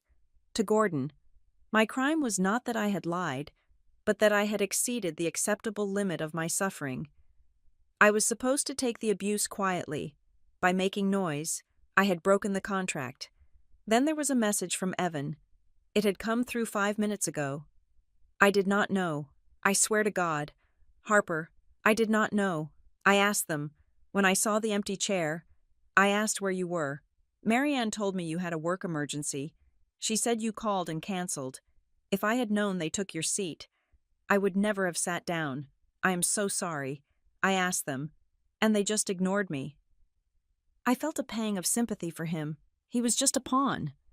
A prop they had used to fill a gap in the visual symmetry of their dinner table. "Evan is out," I told Jules. "He is taking an Uber." "Good," Jules said. "He seemed decent. Too decent for Sienna." I was about to put the phone away when it rang again. I froze. The name on the screen was not Marianne. It was not Gordon. It was not Sienna. It was Daniel, my biological father. I stared at the name. I had not spoken to Daniel in 3 years. He lived in Ohio. He had remarried years ago, started a new family, a replacement family, as Marianne liked to call it. He was a passive man. He had let Marianne steamroll him during the divorce, and he had let her poison me against him for most of my childhood. We were distant. We were polite strangers who exchanged birthday cards. Why was he calling? He was not in the group chat. He was not on the list. "Who is it?" Jules asked, sensing my hesitation. "My dad," I said. Jules's eyes widened. "Daniel." "How does he know?" I pressed the answer button. I put the phone to my ear. My hand was trembling. "Hello." The line was quiet for a moment. I could hear the faint sound of a television in the background, the banal noise of a football game. "Harper," Daniel said. His voice was rough. It sounded like he had been smoking, or crying, or maybe both. "Harper, are you safe?" "I am in my car," I said. "I am with Jules." "Good," he said. "Good." There was a pause, a heavy, loaded silence. "Aunt Carla forwarded it to me," Daniel said. Of course she did. Carla's need to spread chaos was faster than fiber optic cables. "She sent me the video." My stomach dropped. I felt a sudden rush of shame. I did not want him to see me like that. I did not want him to see me being called a weed. I did not want him to see his daughter being treated like garbage by the man who replaced him. "Dad, I started to apologize. The reflex was still there. "I am sorry for the drama. I am sorry to bother you." "Shut up," Daniel said. It was not harsh. It was urgent. "Do not apologize. Do not you dare apologize." I closed my mouth. "I watched it," he said. His voice cracked. I watched the whole thing. 6 minutes. I watched him block the door. I watched your mother. He trailed off, unable to finish the sentence. I watched her laugh. It is okay, I said automatically. I am used to it. No, Daniel shouted. The sudden volume made me jump. It is not okay. It has never been okay. I heard him take a ragged breath. Harper, he said, I need you to listen to me.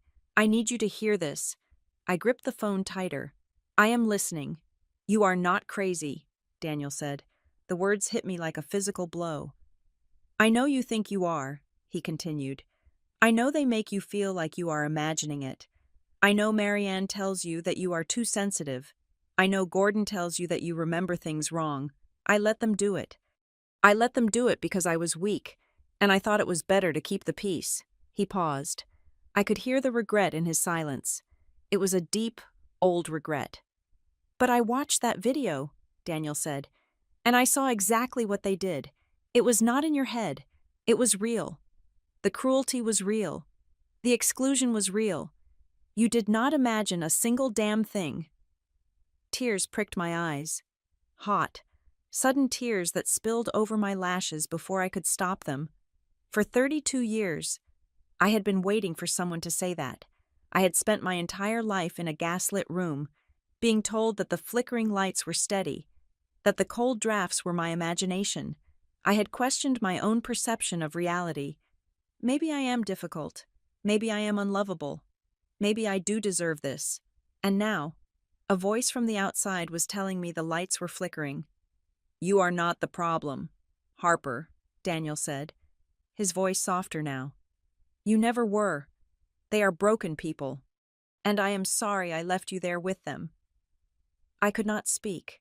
I put my hand over my mouth to stifle a sob. It was not a sob of sadness. It was the sound of a pressure valve finally releasing. It was the sound of validation. Thank you, I whispered. It was all I could manage. Go somewhere safe, Daniel said. Do not go back there. If you need money, if you need a place, you call me. Okay. Okay, I said. I love you, kiddo, he said. I love you too, Dad. I hung up the phone. I let it drop into my lap. I leaned my head back against the headrest and closed my eyes. The tears were flowing freely now, tracking hot paths down my cold cheeks. I did not wipe them away. I let them fall. I was mourning. I was holding a funeral for the little girl who had stood on that porch 1,000 times, hoping that this time the door would open wide. I was grieving the mother I never had. I was grieving the family I wanted. I was grieving the years I had spent trying to buy their love with good grades and expensive wine and silence. I felt a hand on my arm. Jules. She did not say anything. She just reached over the center console and held my arm. She squeezed it hard, a grounding pressure that kept me from floating away. We sat there for a long time in the empty parking lot. The only sound was the heater humming and the occasional car passing on the main road. Finally, I opened my eyes. I looked at Jules. She was watching me with a fierce, protective expression.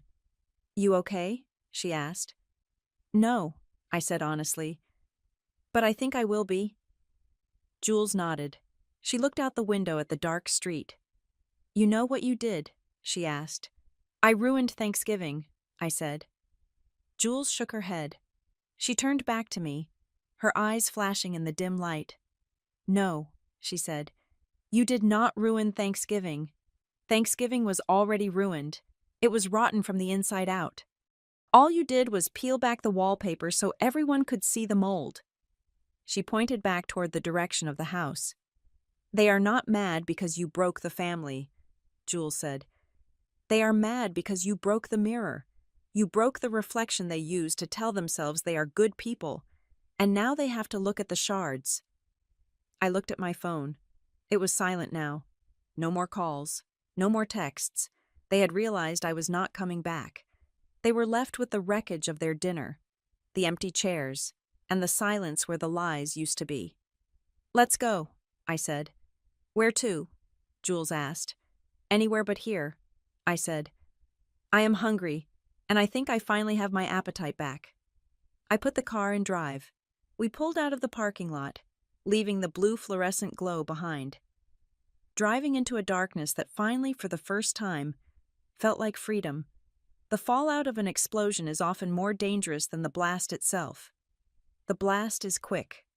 It is violent and loud and impossible to ignore, but the fallout is quiet. It settles into the cracks of the floorboards and poisons the water supply. In the 72 hours following Thanksgiving, my family went through the predictable stages of a scandal. First, there was shock. Then, there was the scrambling for damage control. And finally, there was the division of the camps. My phone became a battlefield of moral relativism. I received text messages from cousins I had not spoken to in a decade. They did not ask how I was. They did not ask if I was okay after being told I was not family. They wanted to play the role of the peacemaker, which is often just a coward's way of saying they do not want to choose a side. Harper, you have to understand, Gordon is under a lot of stress. My Aunt Linda texted, he should not have said that. But you recording him was a violation of privacy.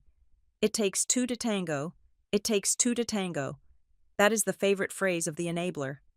It suggests that my silence was just as aggressive as his cruelty. It suggests that the person blocking the door and the person being blocked are equal participants in a dance. I did not reply. I was done arguing. I was done explaining. But then, on Tuesday morning, I got a text from Aunt Carla. Carla was the town gossip. She was the woman who knew who was pregnant before the stick turned blue. I expected her to be reveling in the drama, feeding off the chaos like a vampire. But her message was different. It was short, cryptic, and devoid of emojis. Meet me at the Galaxy Diner on Main, noon. Come alone. I have something that belongs to you. I arrived at 11:55. The diner smelled of burnt coffee and bacon grease. Carla was sitting in a booth in the far back corner, wearing oversized sunglasses even though it was overcast outside. She looked nervous. She kept checking the door, her hands wrapping and unwrapping around a paper napkin. When I sat down, she did not say hello. She did not ask about my job. She slid a thick manila envelope across the formica table. "Do not open it here," Carla hissed, leaning over her untouched omelet. "What is this?" I asked. I put my hand on the envelope. It felt heavy. It felt official. "It is a copy," Carla said. Her voice was low, barely a whisper. "I found it in your grandmother's filing cabinet yesterday. I went over to help June sort through her mail because she is still so shaken up. She asked me to find a utility bill. I found this instead.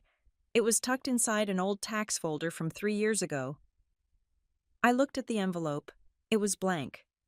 "Why are you giving this to me?" I asked. Carla took a deep breath. She pulled her sunglasses down just enough for me to see her eyes. They were red-rimmed. "Because Gordon is telling everyone that you are greedy," she said. "He is telling people you caused a scene because you wanted money. He is spinning it. Harper. He is saying you are trying to extort them." She paused, looking out the window as if she expected Gordon's truck to pull into the lot.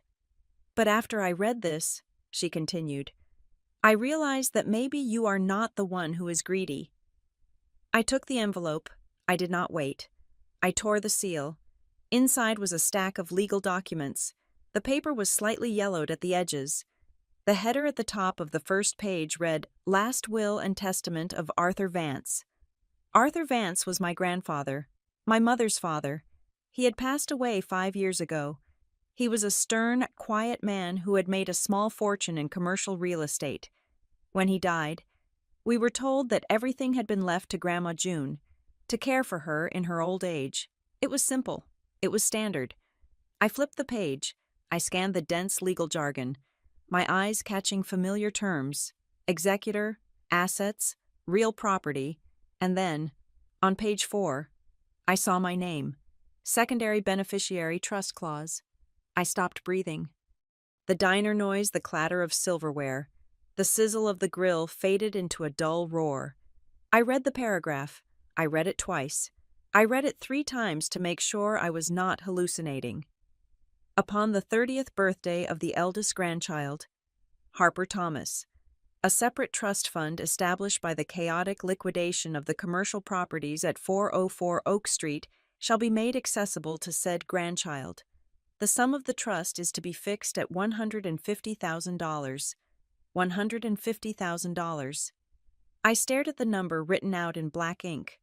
I am 32 years old. I turned 32 years ago. According to this document, I should have been notified. I should have received a letter. I should have received a check. I never knew about this, I whispered. My voice sounded hollow. I know, Carla said. That is why I brought it. The lawyer sent a notification letter to the house 2 years ago. It was stapled to the back of this. I flipped the pages.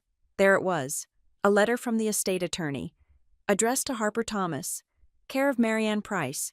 It was dated 2 weeks before my 30th birthday.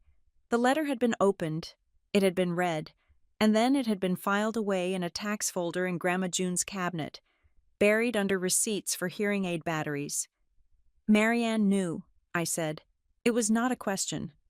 She handles all of June's mail, Carla said. Gordon insists on it. He says June gets confused. I felt a coldness spread through my chest that had nothing to do with the weather. This was not just about being unloved. This was not just about being the scapegoat. This was theft. This was a felony. Why? I asked. Why hide it? It is not their money. It is a trust. It does not come out of their pocket. Carla leaned in closer. Because of the house, she said. What house? Grandma June's house, Carla said. The big colonial on Elm Street, the one she has lived in for 40 years. I nodded. Of course I knew the house. It was a beautiful, sprawling estate that was worth a small fortune in the current market. Gordon has been pushing June to sell it, Carla whispered. He has been talking about it for months. He calls it financial restructuring. He says the upkeep is too much for her. He says she needs to move into an assisted living facility. A nice one, he says, but expensive. My mind began to race. I am a risk analyst. I look at patterns. I look at variables and I calculate the trajectory of disaster. If he sells the house, I said, thinking aloud, the money goes to June. Technically, Carla said, but Gordon has power of attorney. He got June to sign the papers last year when she had that bad bout of pneumonia. He manages her accounts. I looked down at the document again. I saw a clause I had missed. In the event of the primary beneficiary's incapacity or change in residence to a care facility, the assets of the estate, including the primary residence, may be liquidated to fund the trust, provided that all existing trusts, including the one designated for Harper Thomas, have been satisfied first. The puzzle pieces clicked together with a terrifying sound. He cannot sell the house, I said. Not legally, not until he pays me out. The trust is a lien against the estate. If he tries to sell the property, the title search would flag the outstanding trust obligation. Unless the beneficiary did not know she was a beneficiary, unless the beneficiary was estranged, unless the beneficiary was told she was not family and pushed out of the inner circle so she would never ask questions. He needs to liquidate the house to cover his own debts, Carla said. I heard him on the phone with the bank last week. He owes a lot of money. Harper, his landscaping business is under. He took out loans he cannot pay back. I sat back in the booth. I felt sick. The scene at the door, the blocking, the "you are not family." I had thought it was just cruelty. I had thought it was just Gordon being a bully and Marianne being a coward. I had thought it was emotional warfare. But it was not. It was a tactical operation. If I had come into that house, I said slowly, I would have talked to Grandma June. Yes, Carla said. And if I had talked to Grandma June, I might have mentioned that I was looking to buy a new car, or that I was saving for a down payment, and June, being June, might have asked why I had not used the money from Grandpa. Carla nodded. June thinks you got it. She thinks you received the check 2 years ago. She mentioned it once. She said, I hope Harper enjoyed her birthday present. Marianne told her you did. Marianne told her you used it to pay off your student loans. My hands were shaking. I clenched them into fists on the table. They stole from me. My mother and my stepfather stole $150,000 from me, and then they gaslit my grandmother into thinking I was grateful for it. And when Thanksgiving came, they were terrified.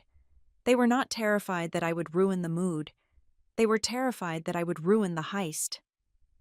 "There is one more thing," Carla said. She looked like she wanted to vomit. "At the dinner, before you got there was an extra guest." I frowned. I saw the table. I saw the backs of heads. I did not see anyone else. "He was sitting in the den," Carla said. "He did not eat with us. He arrived about 3 o'clock. Gordon introduced him as an old friend, a Mr. Henderson." "Who is Mr. Henderson?" "I did not know," Carla said. "But when things went crazy, when everyone was leaving, I saw him grab his briefcase and run out the back door. He looked panicked." I closed my eyes. I accessed the database of my memory.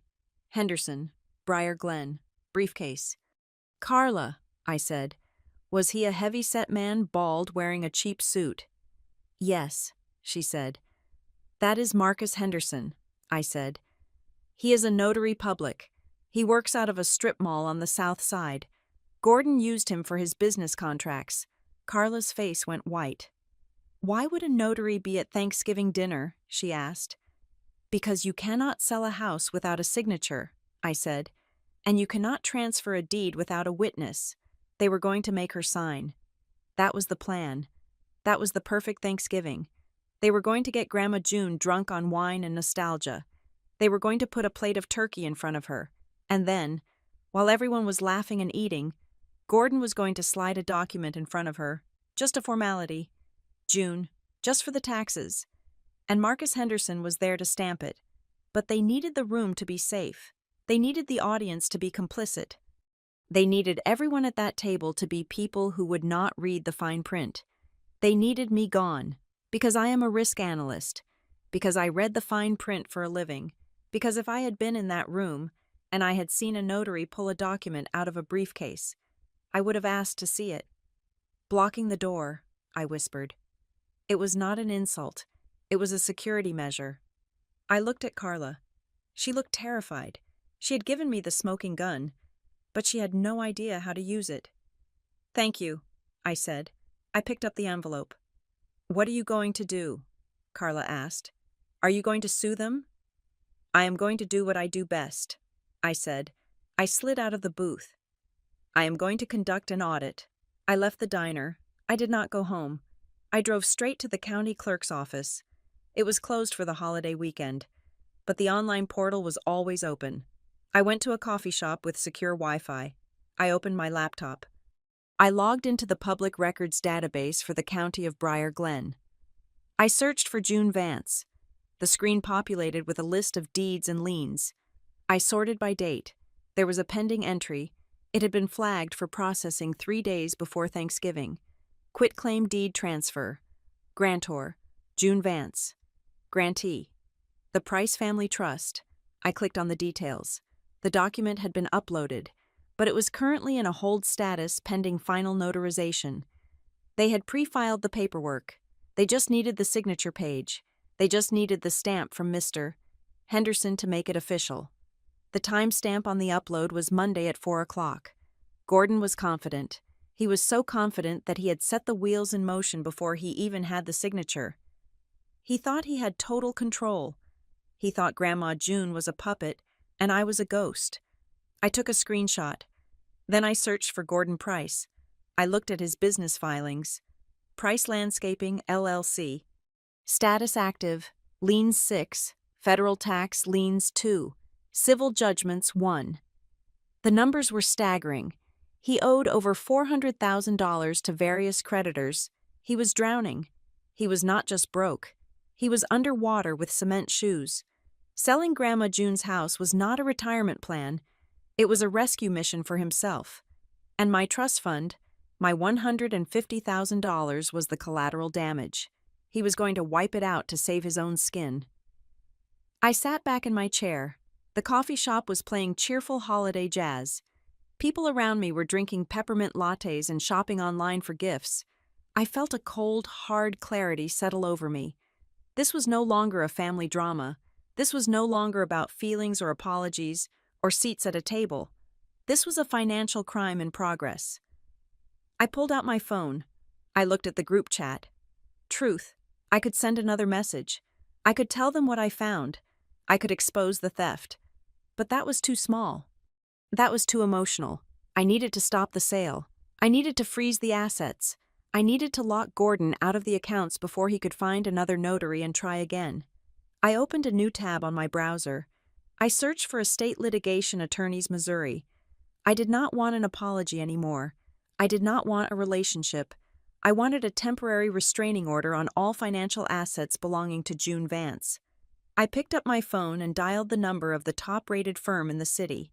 It was a holiday weekend, but lawyers like this always had an answering service for emergencies. And this was an emergency. "Hello," I said when the operator answered. "My name is Harper Thomas. I need to speak to someone about an immediate injunction regarding elder financial abuse and the fraudulent suppression of a trust instrument." I looked at the screenshot of the deed transfer one last time. "And," I added, my voice steady, "I have the documentation to prove it. They had told me I was not family. They had told me I did not belong in their house. They were right. I did not belong in their house. I belonged in court. The office of Reynolds and Associates was quiet in the way that expensive places often are. It smelled of leather and lemon polish. A sharp contrast to the stale scent of deception that had clung to my family home. I sat across from Mr. Reynolds, a man with silver hair and a face that seemed carved out of granite. He was reading the copy of the trust document that Aunt Carla had smuggled out of the filing cabinet. He adjusted his glasses. He turned a page. He did not gasp. He did not look shocked. Lawyers like Mr. Reynolds had seen the worst of human nature, and usually it involved money and relatives. "This is quite clear," Mr. Reynolds said, placing the document flat on the mahogany desk. "Your grandfather, Arthur Vance, established a secondary trust. You are the sole beneficiary. The trigger for the disbursement was your 30th birthday. The trustee, your grandmother June Vance, was legally obligated to disburse these funds 2 years ago." "My grandmother has memory issues," I said. "My stepfather, Gordon, manages her affairs. He has power of attorney." Mr. Reynolds looked up. His eyes were cold and sharp. "Then your stepfather had a fiduciary duty to execute the terms of this trust. If he knowingly withheld this information, or if he diverted these funds, we are not looking at a misunderstanding. Ms. Thomas, we are looking at fraud. We are looking at theft by conversion." Hearing the words spoken aloud by a stranger gave them a weight I had not fully processed. Theft, fraud. These were not words you used for people you ate turkey with. These were words for criminals. "I need to stop them from selling her house," I said. "I found a pending deed transfer on the county site. They are trying to move the title of her home into a trust that Gordon controls. If they do that, and if they liquidate the property, I am worried the money for my trust and everything else my grandmother owns will disappear." Mr. Reynolds nodded. He pulled a yellow legal pad toward him. "We will file for an immediate temporary restraining order," he said, his pen scratching across the paper. "We will petition the court to freeze all assets related to the estate of June Vance pending a competency hearing and a full accounting of the trust. We will put a stop to that sale before the ink dries." I watched him write. It was so simple. There was no screaming. There were no tears. There was just the application of law to chaos. "I want to send them a letter," I said. "A formal demand." "We will do that," Mr. Reynolds agreed. "We will demand a full paper trail, bank statements, tax returns, trust distributions, if they have nothing to hide. It will be a minor inconvenience. If they have spent your money, it will be a declaration of war." I signed the retainer agreement. I wrote a check for $5,000. It was a lot of money, but I considered it an investment in my own sanity. When I walked out of that office, I did not feel triumphant. I felt heavy, but it was a solid heaviness, like wearing a suit of armor. I was no longer the daughter waiting to be let in. I was the plaintiff. The letter arrived at their house 2 days later. I knew it had arrived because my phone rang at 10 in the morning on a Tuesday. I was at work, sitting at my desk at Blue Harbor, analyzing a spreadsheet for a client in the logistics sector. I saw Gordon's name on the screen. I let it go to voicemail. He called again immediately. I picked up. I did not say hello. I just listened. "You are a sick person," Gordon's voice hissed through the speaker. He was trying to be quiet, likely because he was near Grandma June or in public, but the rage was vibrating in his throat. "Sending a lawyer. Seriously, Harper. You are sending legal threats to your own mother. I am asking for documents. Gordon," I said. My voice was steady. I had practiced this. "If the trust fund was handled correctly, you just have to photocopy the checks. It is simple." "This is blackmail," he whispered furiously. "You are trying to extort us because you are jealous of Sienna. You are trying to destroy this family because you are miserable. You have always been jealous. You are mentally ill. Harper, we all know it. I should have you committed." "You can call me whatever you want," I said. I stared at the rows of data on my computer screen. Numbers, facts, truth. You can call me crazy. You can call me a weed. You can call me ungrateful. But papers do not know how to lie. Gordon, if you did not steal the money, show me the proof. "You are not getting a dime," he spat. "You are not family. You deserve nothing." "The law disagrees," I said. "And the injunction on the house should be served to you by the sheriff any minute now." There was a silence on the other end. A thick, terrified silence. He had not received the restraining order yet. He thought it was just a letter. He did not know I had already nuked the bridge. "What injunction?" he asked, his voice trembling. "Check your front door," I said. "And Gordon, do not try to make Grandma sign anything. The court is watching." I hung up. My hands were shaking slightly, but not from fear. It was adrenaline. It was the rush of finally fighting back with a weapon they could not gaslight away. That afternoon, I met Evan. He had texted me asking to talk. I hesitated, but curiosity won out. We met at a coffee shop 3 blocks from my office. He looked tired. He was wearing a hooded sweatshirt and jeans, looking less like the polished guest I had seen at Thanksgiving and more like a guy who had not slept in 3 days. He had a coffee in front of him that had gone cold. "I broke up with her," Evan said. He did not say hello. That was his opening line. "I am sorry," I said, and I was, not for Sienna, but for the mess he had been dragged into. "Do not be," he said. He looked out the window. "I went back to the house that night to get my car. I heard them talking, after everyone left." He turned to look at me. His eyes were haunted. "They were not worried about you, Harper. They were worried about the notary."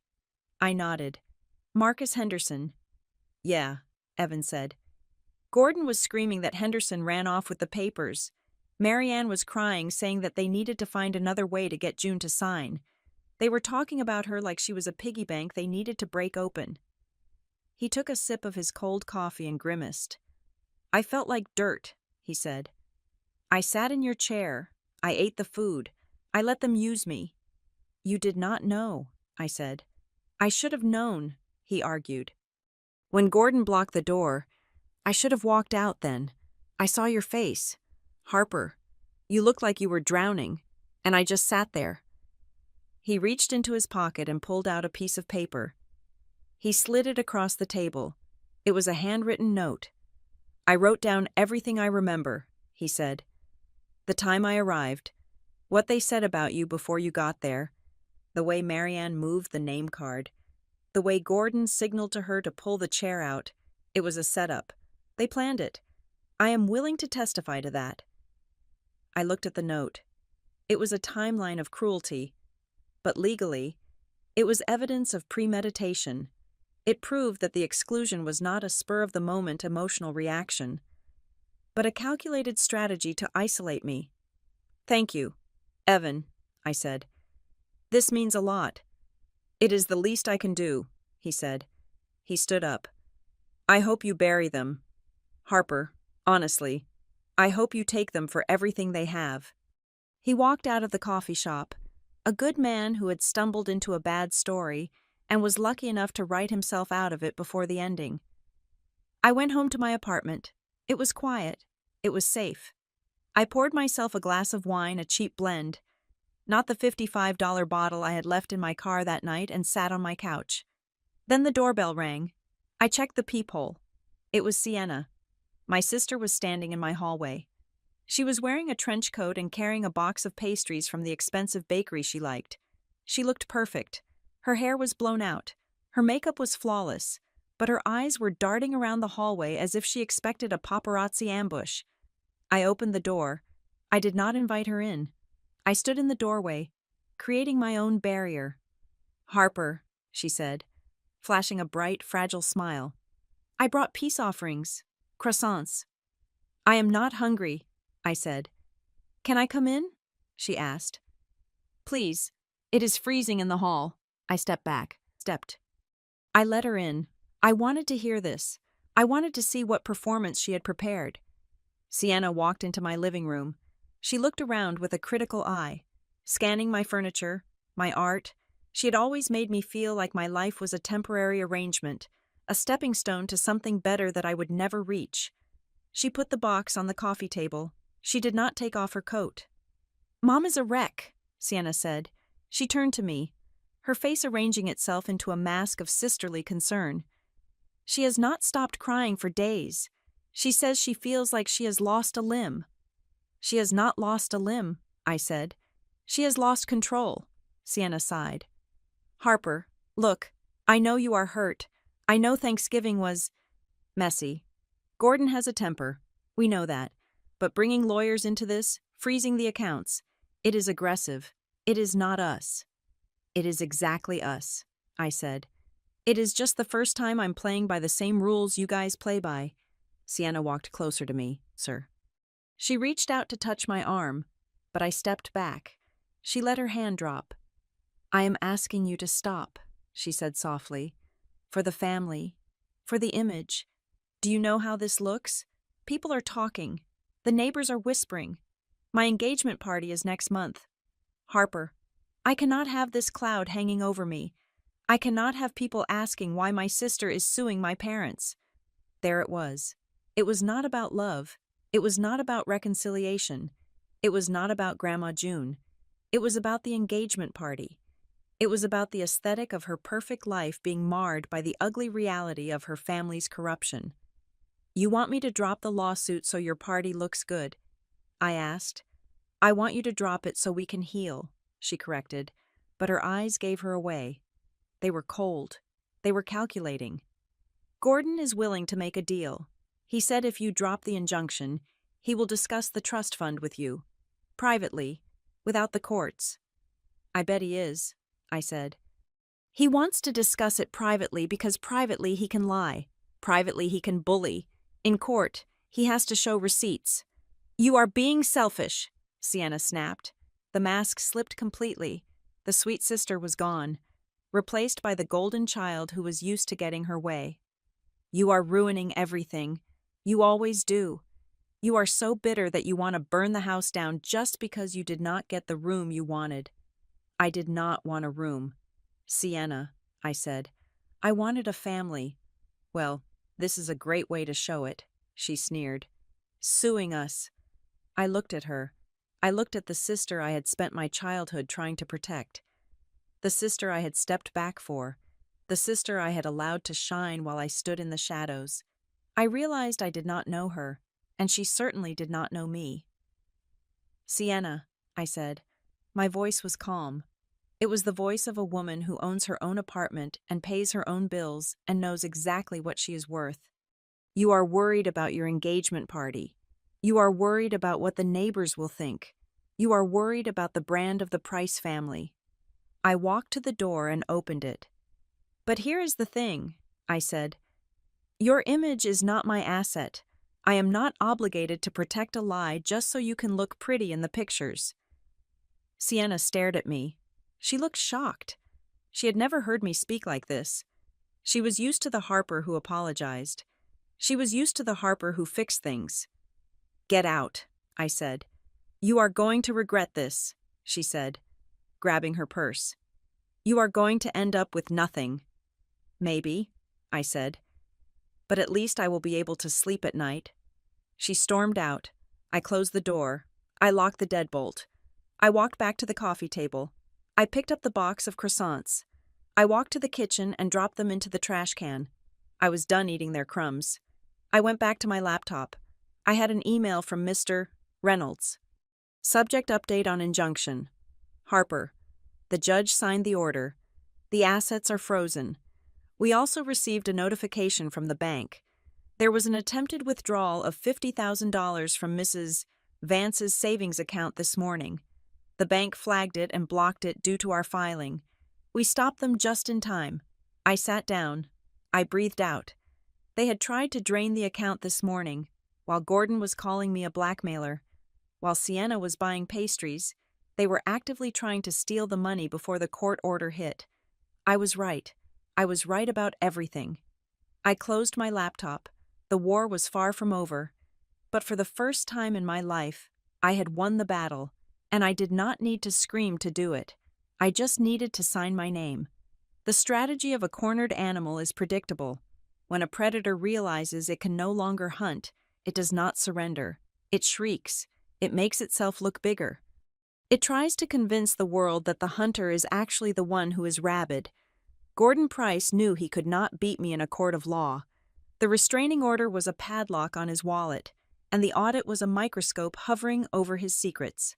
So, he took the battle to the only court where he still had standing, the court of public opinion. The smear campaign began 48 hours after I filed the injunction. It started with phone calls to the extended family. My phone was silent, but Jules kept me informed. She was the mole in the operation, sitting in the family group chats that I had been removed from. "He is telling Aunt Linda that you are having a mental breakdown," Jules told me over coffee on Wednesday morning. "He is saying the recording you made was illegal wiretapping. He is saying you are paranoid and that you have been off your meds." "I am not on any meds," I said, stirring my black coffee. "Facts do not matter to him right now," Jules said, scrolling through her phone. "He is painting a picture. He is telling Uncle Neil that you threatened to burn down the house. He is telling the neighbors that you demanded $50,000 cash to leave the property on Thanksgiving." I let out a dry laugh. It was a classic projection. He was accusing me of the exact crime he was committing. "And Marianne?" I asked. Jules grimaced. "She is playing the martyr. She is crying to anyone who will listen. She is saying she failed as a mother because she raised a daughter who hates the family." As if on cue. My phone vibrated on the table. It was a text from Marianne. "You have humiliated me. Harper, I cannot even show my face at the grocery store. Mrs. Harlow told everyone, 'How could you do this to your own mother? You are making us a laughingstock. Fix this.'" I read the message twice. There was no mention of the door. There was no mention of the trust fund. There was no mention of the fact that her husband was trying to sell her mother's house out from under her. Her only concern was her reputation in the frozen food aisle. I did not reply. I took a screenshot and sent it to Mr. Reynolds. "Add this to the harassment file." I wrote, "By Thursday, the family began to fracture. The neutral faction, the cowards who preferred peace over justice, started to reach out. Cousin Grant, who had walked out on Thanksgiving, sent me an email. 'Harper, look, Gordon is crazy. We know that. But this lawsuit is tearing Grandma June apart. Maybe you should just drop the injunction. Let them sell the house if they need money. Is it really worth dragging everyone through the mud? Just let it go for the sake of peace.'" I typed a reply, then deleted it. I realized that to them, peace meant my silence. Peace meant allowing Gordon to loot the estate so that family dinners remained pleasant. They wanted me to absorb the loss, so they did not have to deal with the conflict. I was done absorbing. On Friday morning, Mr. Reynolds called me. His voice was sharp, lacking the usual cordiality. "Harper, we have a problem," he said. "Or rather, they have a problem." "What is it?" I asked, sitting up straighter in my office chair. We received the initial discovery documents regarding the deed transfer. Mr. Reynolds said, there is a quitclaim deed dated 3 months ago. It supposedly transfers a portion of the property rights from June Vance to Gordon Price as a gift. Grandma never signed that, I said immediately. She would never give him the house. She intends to leave it to the grandchildren. That is what I thought, Mr. Reynolds said. I had a forensic document examiner look at the signature. It is sloppy. Harper, it looks like a tracing, or a signature made under extreme duress. The pen pressure is all wrong. Forgery, I whispered. It certainly looks that way, Reynolds said. This is no longer just a civil dispute about a trust fund, if that signature is fake. Gordon committed a felony, and if he used that document to secure the loans he's currently defaulting on, he committed bank fraud. I felt a cold chill run down my spine. Gordon was not just a bully. He was a criminal who had been operating in plain sight, protected by the silence of a family that refused to look too closely. What do we do? I asked.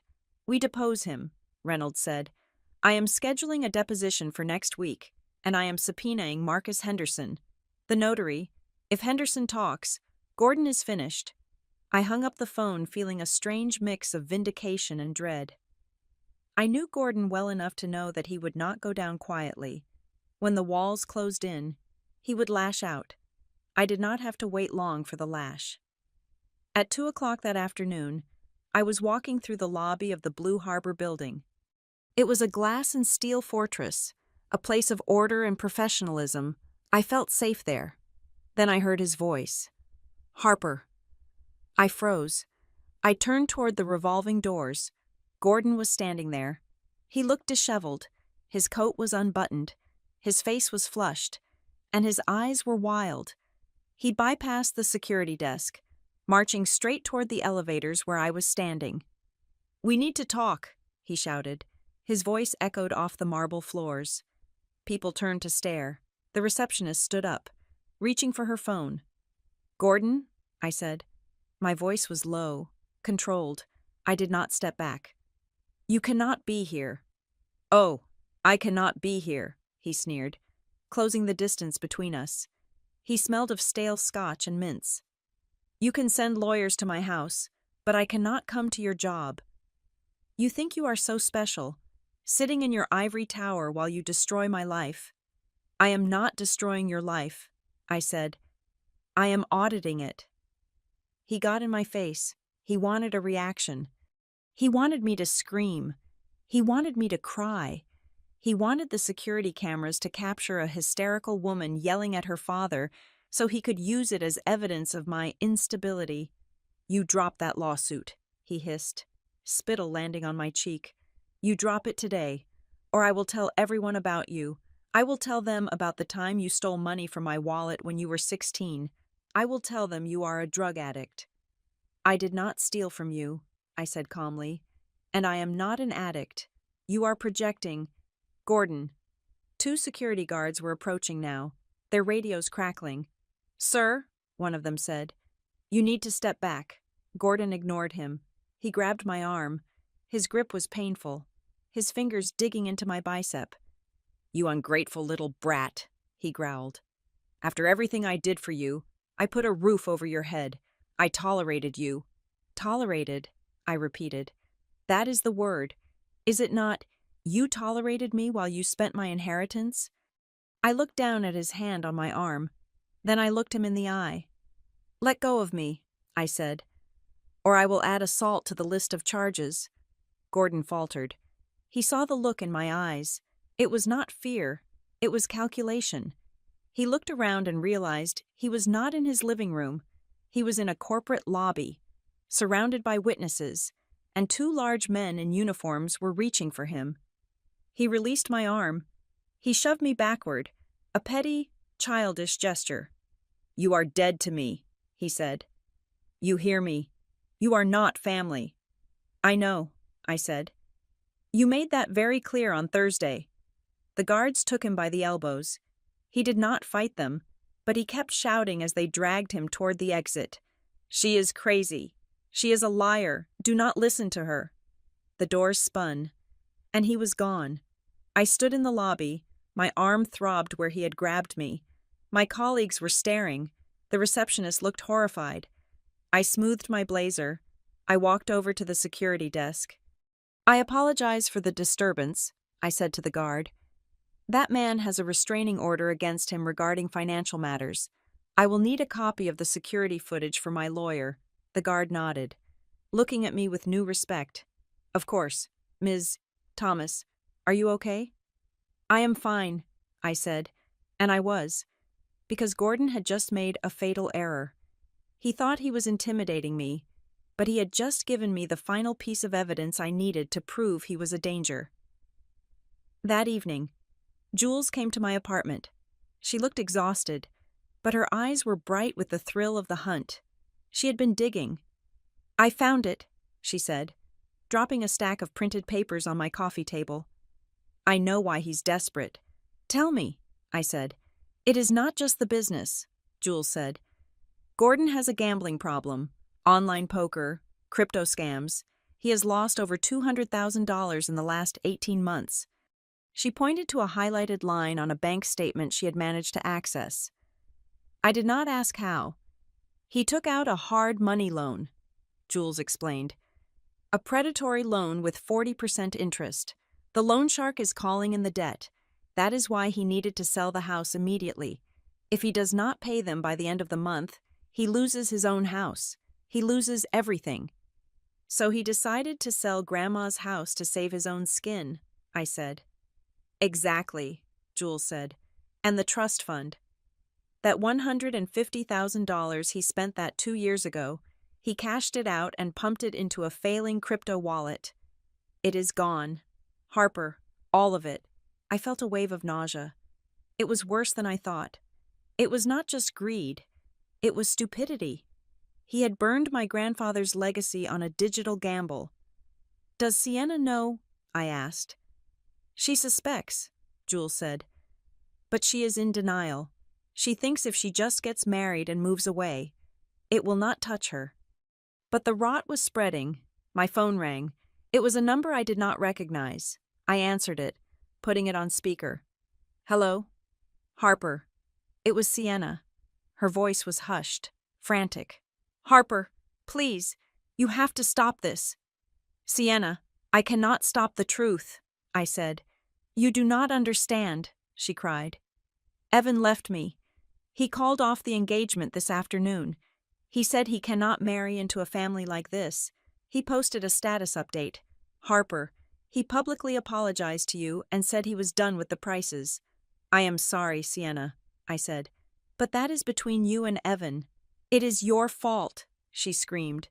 "If you had just stayed away, if you had just let us sell the stupid house," then she said it, the words that would hang her. "Just sign the waiver." "Harper," Sienna pleaded, "if you sign the waiver saying you received the trust money, the investigation stops. Gordon can fix the accounts later. Just sign it so the police do not get involved. If he goes to jail, who is going to pay for my wedding?" I looked at Jules. Jules's jaw dropped. "Did you just ask me to falsify a legal document so you can have a wedding?" I asked slowly. "It is just a signature," Sienna sobbed. "Why do you have to be so difficult? Just let him get away with it this one time." I tapped the screen of my phone. I was using the same recording app I had used for months. In Missouri, as long as one party consents to the recording, it is legal. I consented. "I am not signing anything, Sienna," I said. "And you should stop talking. You are obstructing justice." I hung up. "She knew," Jules whispered. "She knew he spent the money. She did not care," I said, "as long as the check for the caterer cleared." The house of cards was not just falling, it was incinerating. Later that night, the final blow landed, but it did not come from me. I received a voicemail. It was from the landline at Grandma June's house. I listened to it in the silence of my living room. "Harper," the voice said. It was Grandma June. Her voice was weak, trembling with age, but there was a steel rod running through it that I recognized. It was the voice of the woman who had raised 3 children alone after the war. "Harper, honey," she said. Mr. Reynolds came to see me today. He showed me the papers. He showed me what Gordon did. There was a pause. I could hear her breathing. I want you to know, she continued, that I did not sign that deed, and I did not forget your birthday. She took a ragged breath. I am old, Grandma June said, but I am not blind, and I am not stupid. I told Gordon to get out of my house. I told Marianne she could go with him if she wanted to defend a thief. I closed my eyes, letting the words wash over me. You are my granddaughter, she said. You are the only one who told me the truth. Come see me. Harper. When you are ready, the door is unlocked. The message ended. I sat there for a long time. I looked at the files on the table. I looked at the recording of Sienna begging me to commit fraud. I looked at the video of Gordon assaulting me in the lobby. They had called me crazy. They had called me a weed. They had told me I was not family. But in their desperation to bury me, they had dug their own graves. Gordon had lost control. Marianne had lost her dignity. Sienna had lost her fiancé. And I had found the only thing that mattered. I had found the truth. And now, armed with the evidence of their crimes and the blessing of the matriarch, I was ready to deliver the final verdict. The conference room at Reynolds & Associates was colder than the front porch had been on Thanksgiving. It was a sterile cold, the temperature of air conditioning and calculated liability. We sat around a long oval table made of glass. On one side sat Gordon, Marianne, and Sienna. They looked like a Norman Rockwell painting that had been left out in the rain. The colors were bleeding, and the edges were warping. On the other side sat me and Mr. Reynolds. Gordon was leaning back in his chair, his arms crossed over his chest. He was trying to project the image of a man who was inconvenienced by a misunderstanding, not a man who was fighting for his life. He wore a suit that was slightly too shiny, a desperate attempt to look like he belonged in a room where billing hours cost more than his car payment. This is a waste of time, Gordon said, checking his watch. My stepdaughter is having an emotional episode. We are happy to look at the trust documents, but dragging us into a legal deposition is harassment. I intend to counter-sue for legal fees. Mr. Reynolds did not look up from his file. He adjusted his glasses, picked up a single sheet of paper, and slid it across the glass surface. The sound of the paper sliding was the only noise in the room. Mr. Price, Reynolds said, his voice devoid of inflection. This is the original trust instrument established by Arthur Vance. It clearly states that Harper Thomas was to receive a disbursement of $150,000 upon her 30th birthday. That date was 2 years ago, Gordon scoffed. He did not even look at the paper. Arthur was senile when he wrote that, and besides, the money was moved. We restructured the assets to protect June's estate from tax liability. Harper knows that. She is just playing dumb to get a payout. Restructured, Reynolds repeated. Is that what you call it? It is what it is, Gordon snapped.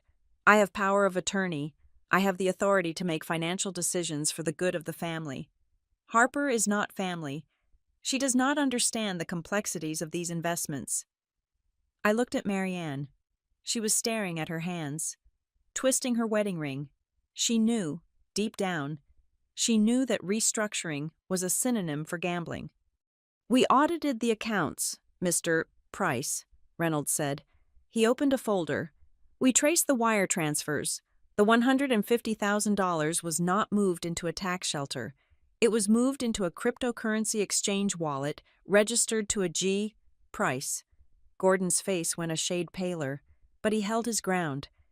That was an investment strategy, a high-yield holding. The wallet is empty, Reynolds said.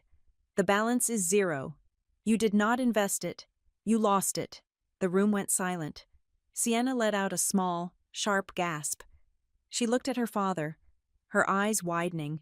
She had known he was in debt, but she had not known he had incinerated the money entirely. Market fluctuations, Gordon stammered, sweat beginning to bead on his forehead. You cannot blame me for the market. I was trying to grow the pot. You were gambling with money that did not belong to you, I said. It was the first time I had spoken. My voice was calm. That is theft. Gordon, you shut up. Gordon slammed his hand on the table. You do not talk to me like that. You are nothing. You are a weed. Mr. Price, Reynolds cut in, his voice like a whip. We are not done. He pulled out another document. This one was a photocopy of the deed transfer for Grandma June's house. You attempted to transfer the title of the Elm Street property to your own LLC 3 days before Thanksgiving, Reynolds said. You claimed it was a gift. You submitted a document with June Vance's signature. She signed it, Gordon said quickly. She wanted me to have it. She knows I take care of her. We have a sworn affidavit from Marcus Henderson, Reynolds said. The color drained from Gordon's face so fast, it looked like the blood had been sucked out of him by a vacuum.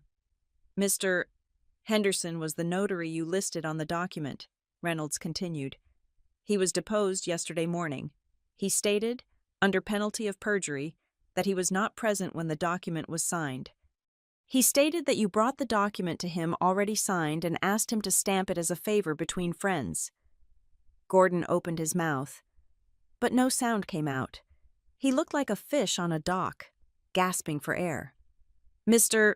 Henderson also provided us with the text messages you sent him, Reynolds said, tapping a stack of printouts. Messages where you offered him $2,000 to backdate the stamp. Mr. Henderson decided that he was not willing to go to federal prison for you. Mr. Price. It was over. The air in the room shifted instantly. The arrogance evaporated, replaced by the raw, acrid scent of panic. Marianne let out a sob. It was a loud, ugly sound. She reached across the table, her hands trembling. Harper, please, she cried. Please stop this. He is your father. He made a mistake. Do not send him to jail. Think about the family. Think about us. I looked at my mother. I looked at the woman who had watched me stand on her porch in the freezing cold. I looked at the woman who had moved my chair to make room for a stranger. He is not my father, I said, and you are barely my mother. How can you be so cruel? Marianne wept. I raised you. I fed you. Does that mean nothing? You laughed, I said. Marianne froze. On Thanksgiving, I said, when he blocked the door, when he told me I was not family, you did not cry then. You did not beg him to stop. You smiled. You looked relieved. I leaned forward. You smiled when I was kicked out, I said softly. Today, I am just choosing not to smile back. It was not me, Sienna suddenly shouted. She stood up, knocking her chair back. She pointed a manicured finger at Gordon. It was him. He did it all. I told him not to. I told him it was wrong. She looked at me, her eyes pleading. Harper, you know me. You know I would never be part of stealing Grandma's money. I am innocent in this. I reached into my pocket and pulled out my phone. I placed it on the glass table. Mr. Reynolds, I said. Play file number 4. Reynolds nodded. He clicked a button on his laptop, which was connected to the room's speaker system. Sienna's voice filled the room. It was crisp and clear, recorded from our phone call just days ago. Just sign the waiver. Harper, if you sign the waiver saying you received the trust money, the investigation stops. Gordon can fix the accounts later. Just sign it so the police do not get involved. If he goes to jail, who is going to pay for my wedding? Sienna's face went slack. She sank back into her chair, covering her mouth with her hand. She looked at the recorder as if it were a bomb. You knew, I said. You knew he stole the money. You did not care about the crime. You only cared about the caterer. Gordon looked around the room. He looked at his wife, who was sobbing. He looked at his daughter, who was staring at the floor in shame. He looked at the lawyer, who was drafting the motion for summary judgment. He realized he had no allies left. He realized the walls were not just closing in. They had already crushed him. He stood up. His chair scraped against the floor, a harsh, violent sound that echoed the sound of my chair being moved on Thanksgiving. You think you won? Gordon screamed. His face was purple. Veins bulged in his neck. "You think you are smart. You are nothing. You are a sad, lonely little girl who nobody wants." He leaned over the table, spitting the words at me. "You are not family," he roared. "You never were. You are not one of us." The room rang with the echo of his shout. Marianne flinched. Reynolds looked ready to call security, but I did not flinch. I did not shrink. I stood up. I smoothed the front of my blazer. I looked him dead in the eye, and for the first time in my life, his anger did not look like power. It looked like fear. "You are right," I said. Gordon blinked, confused by my agreement. "I am not family," I said, "because family does not steal from grandmothers. Family does not lie to protect a predator. Family does not block the door." I picked up my purse. "Thank you. Gordon," I said, "thank you for finally telling the truth. Being related to you was the heaviest burden of my life. I am glad I finally put it down." I turned to Mr. Reynolds. "Proceed with the criminal referral," I said. "I want full prosecution." I walked out of the conference room. I did not look back. I heard Gordon shouting behind me. I heard Marianne wailing, but it sounded like noise from a television in another room. It had nothing to do with me anymore. 2 hours later, I was in my apartment. It was not a large space. It did not have a crystal chandelier. It did not have a table set for 12 with expensive china. It smelled of roasting chicken and garlic, a simple, earthy smell that filled the small rooms. I was in the kitchen, slicing a baguette. The doorbell rang. I opened it. Grandma June was standing there. She was leaning on her cane, but she was smiling. Beside her was Aunt Carla, carrying a salad bowl, and behind them was Jules, holding 2 bottles of wine, not $50 bottles, but the kind you drink because you like the taste, not the label. "We are here," Jules said, "and we are starving." I ushered them in. We gathered around my small, round kitchen table. There were only 4 chairs. They did not match. One was a folding chair I had pulled from the closet. "Where do you want to sit, Grandma?" I asked. Grandma June looked at the table. She looked at the simple roast chicken. She looked at me. "Anywhere I want," she said. "There are no bad seats here." We sat down. Nobody pulled a chair out for someone else to take. Nobody moved a name card. Nobody worried about the mood. We ate. We talked. Aunt Carla told us that the police had arrived at Gordon's house an hour ago to seize his hard drives. We did not dwell on it. It was news, but it was not our tragedy. It was just the weather happening to someone else. Grandma June reached across the table and took my hand. Her skin was paper thin, but her grip was strong. "I am sorry I did not see it sooner," she said.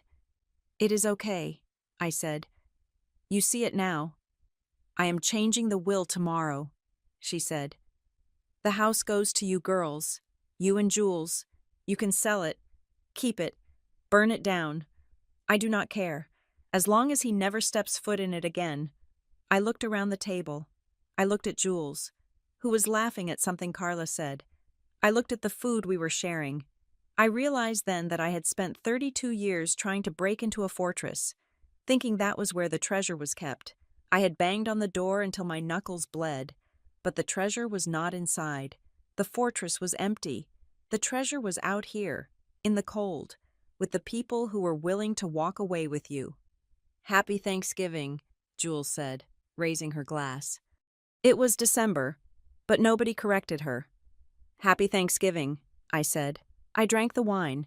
It tasted like grapes and earth. It tasted like the truth. I was not a Price. I was not the daughter who waited. I was Harper Thomas. I was the one who checked the receipts, and for the first time in my life. When I looked at the empty chair where Gordon used to sit, I did not feel a loss. I felt a spacious, beautiful peace. I had lost a family, but I had saved myself, and that was a trade I would make 1,000 times over. Thank you so much for listening to this story. It was a long journey from that cold porch to this warm table, and I am grateful you stayed with me until the end. I would love to hear from you. Where are you listening to this story right now? Are you in your car, at work, or maybe cooking dinner in your own kitchen? Comment down below and let me know. Let's share our thoughts. Please do not forget to subscribe to the channel Helena Revenge Stories, like this video, and smash that hype button so this story can be heard by more people who might need to know that sometimes. Walking away is the bravest thing you can do. Stay strong, and see you in the next story.